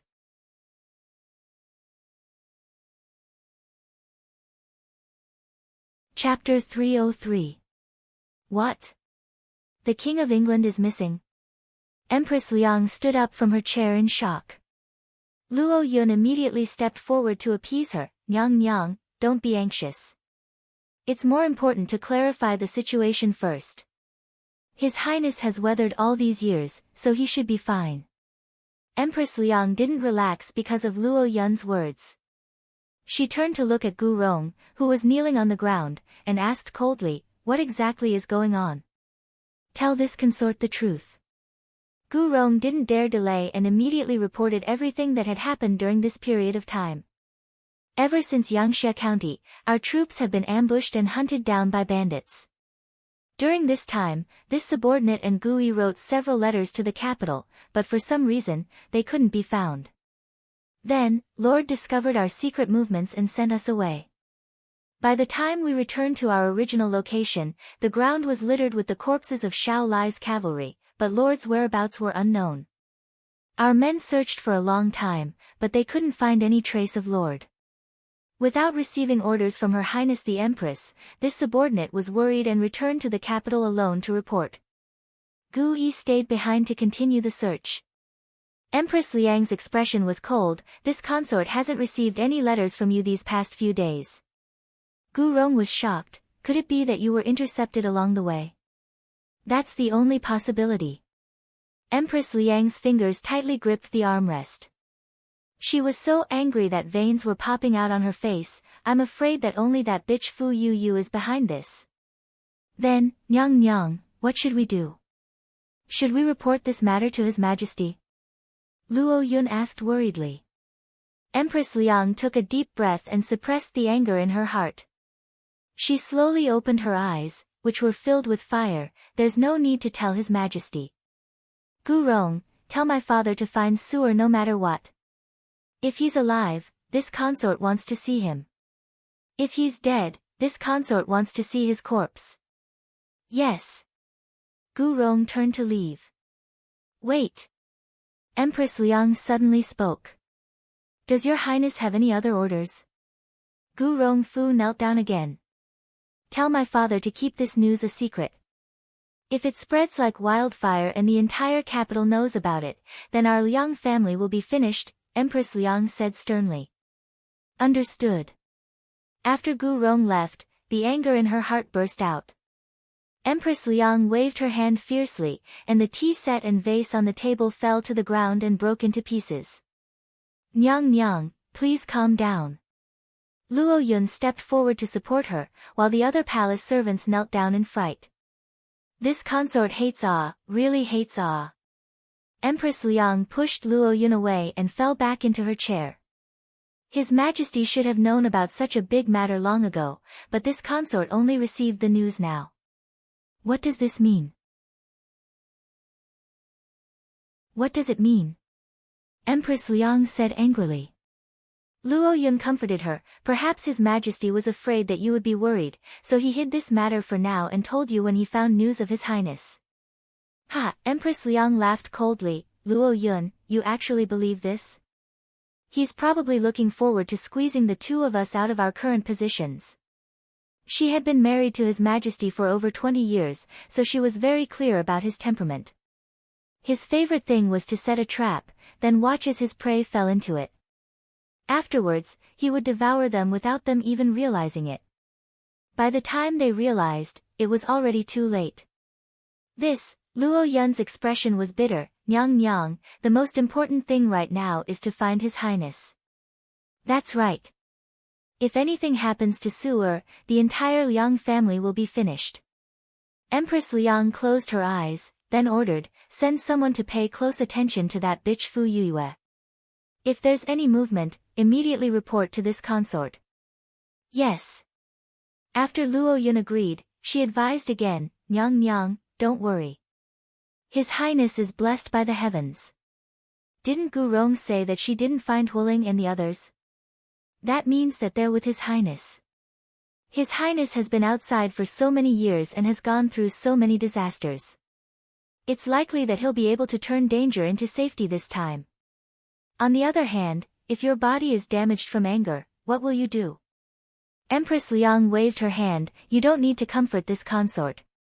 This consort sees it clearer than anyone else. Luo Yun wanted to say something else, but was stopped by a look from Empress Liang. Empress Liang stood up, her eyes red and filled with hostility. If anything happens to Su this time, then this consort will drag that bitch Fu Yuyue and her son to the grave, even if this consort has to sacrifice everything in the Liang family. Once she lost Su, her position in the Eastern Palace would change hands. The position of Crown Prince would be Shao Ran, and the Liang family's decades of foundation would be destroyed overnight. She definitely wouldn't allow this to happen. Luo Yun, this consort wants to see His Majesty. Her slightly narrowed eyes abruptly opened. She disdained to compromise, but for the Liang family, for Su, she had to take a gamble. Although she didn't understand why her master suddenly changed her mind, Luo Yun immediately went to prepare. Inside the imperial garden, Sichuan Emperor sat in the cloud-gazing pavilion with his eyes closed, listening to a performer playing the guzheng. Your Majesty, Her Highness the Empress requests an audience. Eunuch Chao stepped forward to report. The hand that was lightly tapping on the table paused, then Sichuan Emperor slowly opened his eyes. A slightly complicated expression flashed through his already cloudy eyes. Has anyone seen the Empress today? Hearing this, Eunuch Chao had another guard step forward. It was the petty officer in charge of entering and exiting the palace gates. The petty officer said, Your Majesty, an hour ago, a guard holding Her Highness the Empress token entered Chaoyang Palace. He has already left the palace. A trace of understanding appeared on Sichuan Emperor's face. He ordered, Summon the Empress. Yes. Eunuch Chao turned and announced loudly, Summon Her Highness the Empress for an audience. A moment later, a beautiful figure slowly walked over. This consort greets Your Majesty. May Your Majesty be in good health. Before Emperor Liang arrived, she had specially dressed herself. At this moment, she slightly lowered her head, revealing a white jade neck. Her swaying long skirt covered the ground, and the aqua blue color was even more gentle, wiping away her usual unyielding nature. The double outline of the crescent moon rubbed in a bit of tenderness. Her lips were covered with rouge, full of words, revealing her white teeth. Sweeping away her previous unyielding nature, she was now tender and affectionate, with a different style. "Beloved consort, please rise." Accustomed to her coldness for many years, seeing her today, the Sichuan emperor seemed to see her 20 years ago. When they first met on the river, she looked back and smiled, unable to restrain her joy. "Thank you, Your Majesty." Empress Liang obediently got up and walked to the table. She poured a cup of wine for Sichuan emperor and said with a smile, "Your Majesty is in such a refined mood today. How can you enjoy the zither without pastries?" Empress Liang finished speaking and raised her hand. Luo Yun, who was behind her, brought a delicate rose cake and placed it on the table. "The Empress is considerate." Sichuan emperor reached out and patted her soft hand.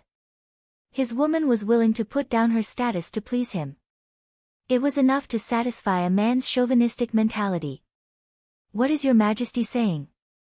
"This is what this consort ought to do." Empress Liang smiled softly. Seeing the light that flashed through Sichuan emperor's eyes, she knew that he was moved. "Your Majesty, tonight, Your Majesty, this consort came late. It turns out that Sister Empress is also here." A voice interrupted Empress Liang's words.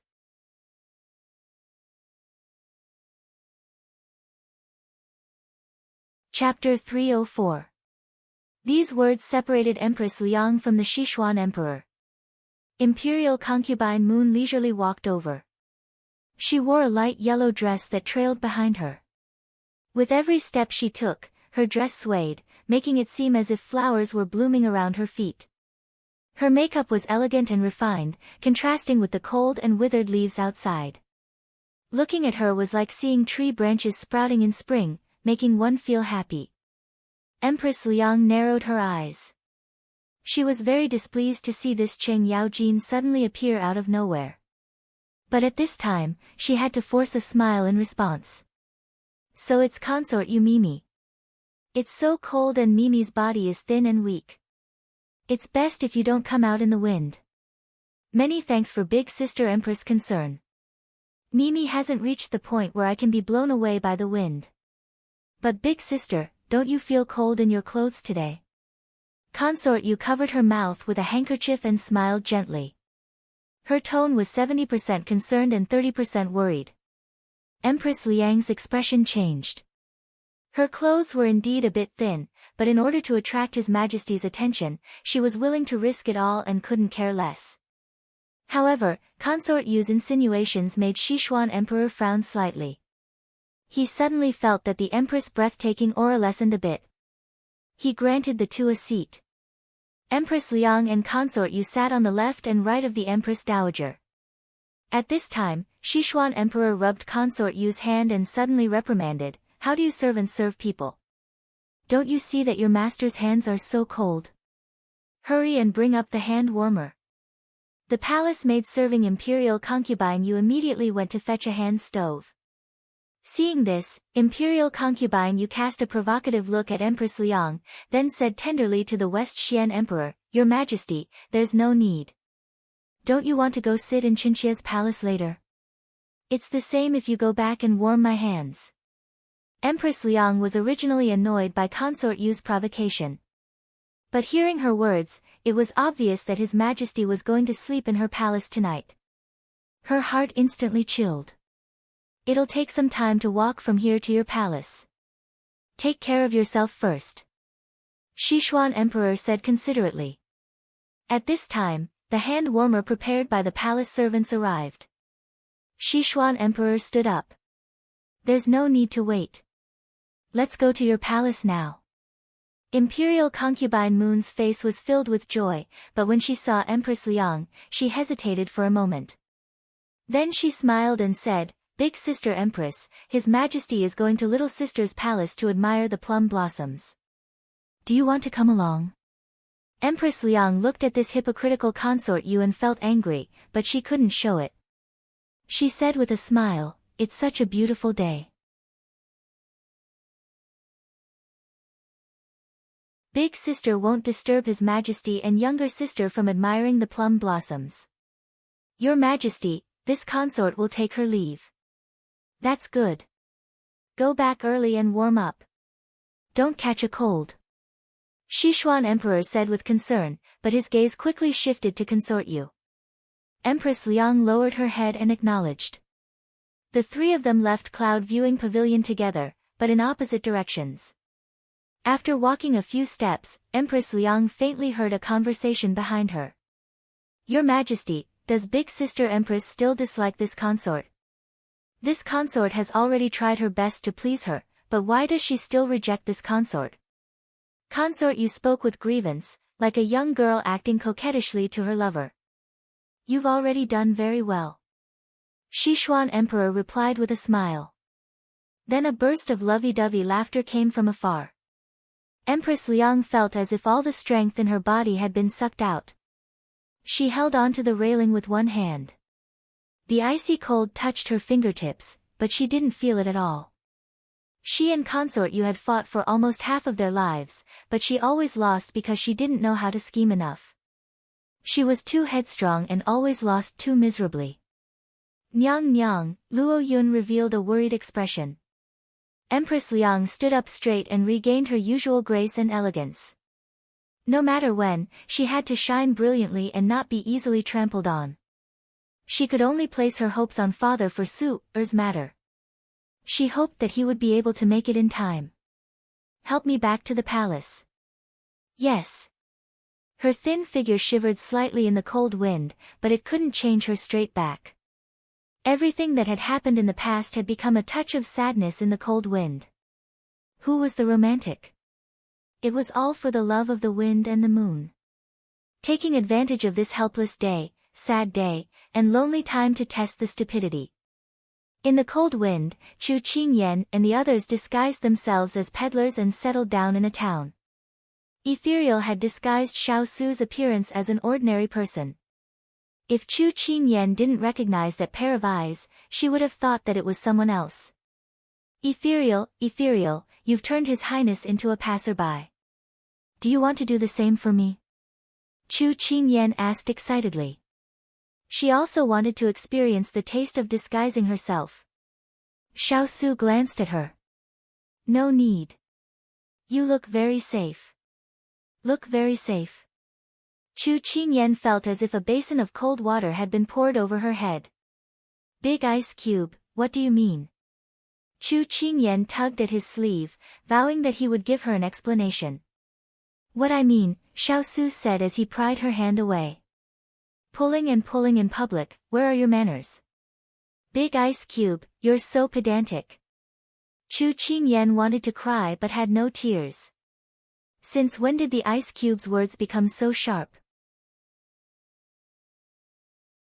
Seeing that her mistress had entered the shop first, Ethereal smiled and said to her, His Highness used to be a man of few words.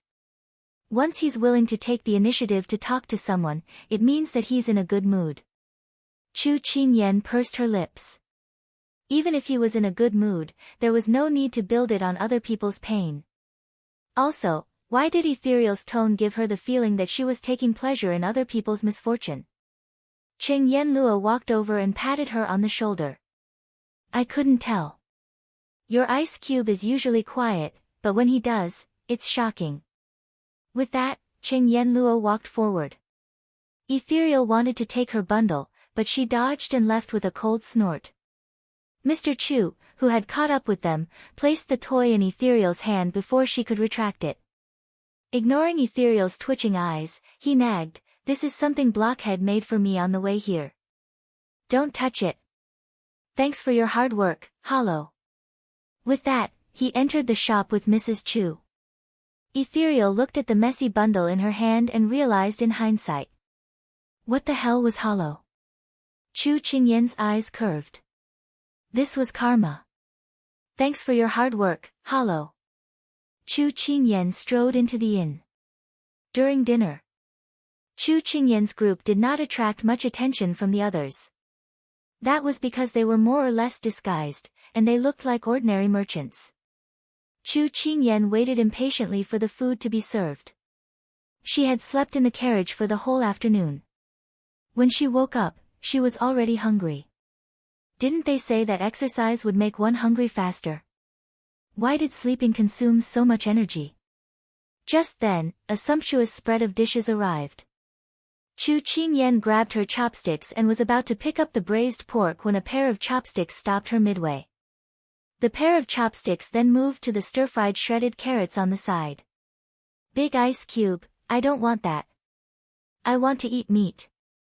Chu Qingyan frowned. Eat more carrots. They'll help you grow taller.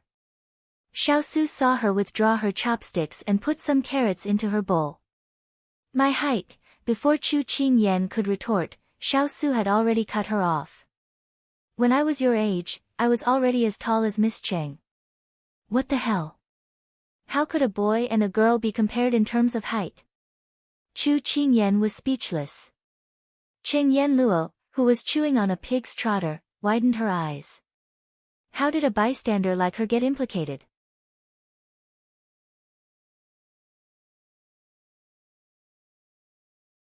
Chapter 305.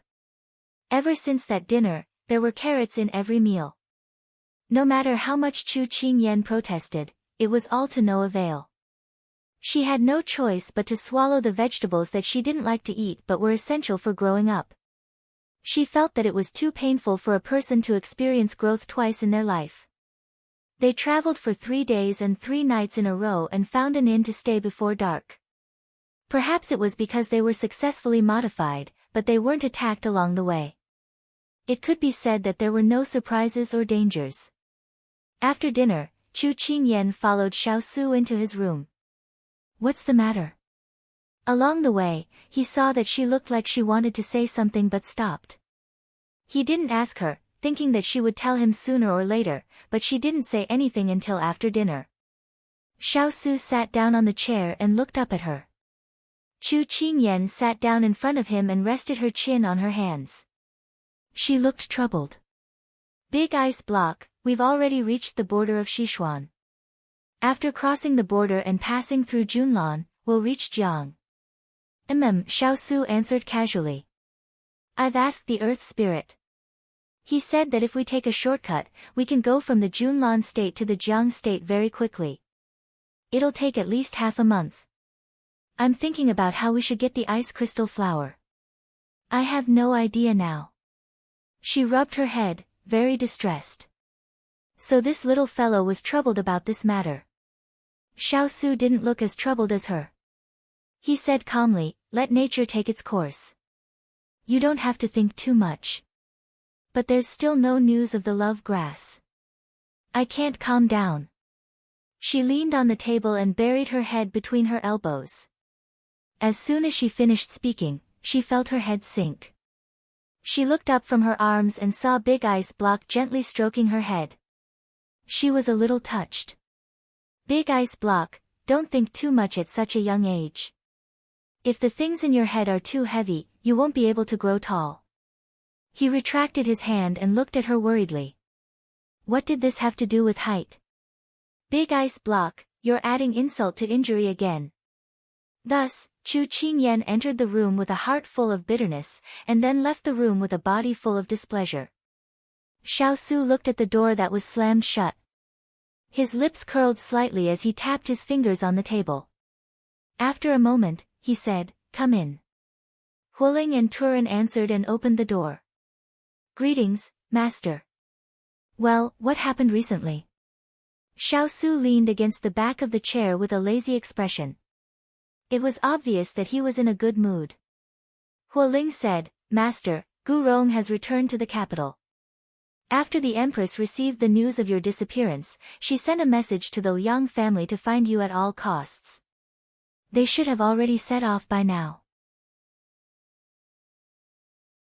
Aside from the local officials that His Majesty has sent to search for you, there are at least 3 other forces looking for you. One of them is the Moon Palace.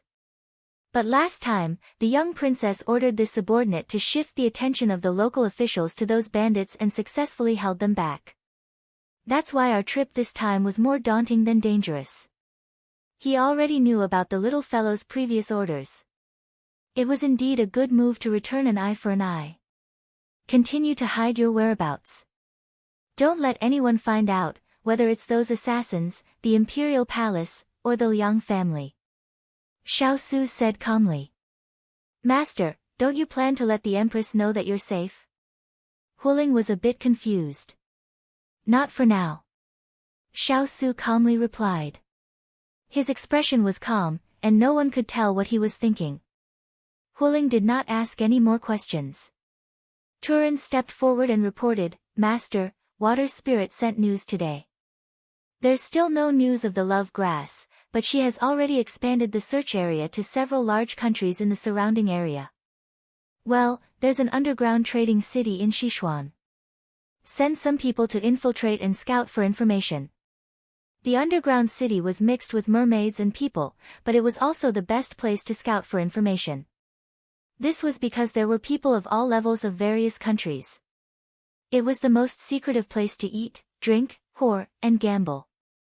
It was the most mysterious place. Many rare treasures on the market could be seen everywhere inside. I'll write a letter to Water Spirit later. Turin agreed. Huling continued, by the way, Master, the customs documents to enter Junlan have been completed. Once we enter the border, we can contact the people scattered in Junlan. Well, we're just passing through. There's no need to disturb others. Xiao Su nodded. He never had to intervene in these matters. Huling and the others would take care of it themselves. The others that their master mentioned did not need to be mentioned. They knew that it was the imperial family of Junlan. Yes.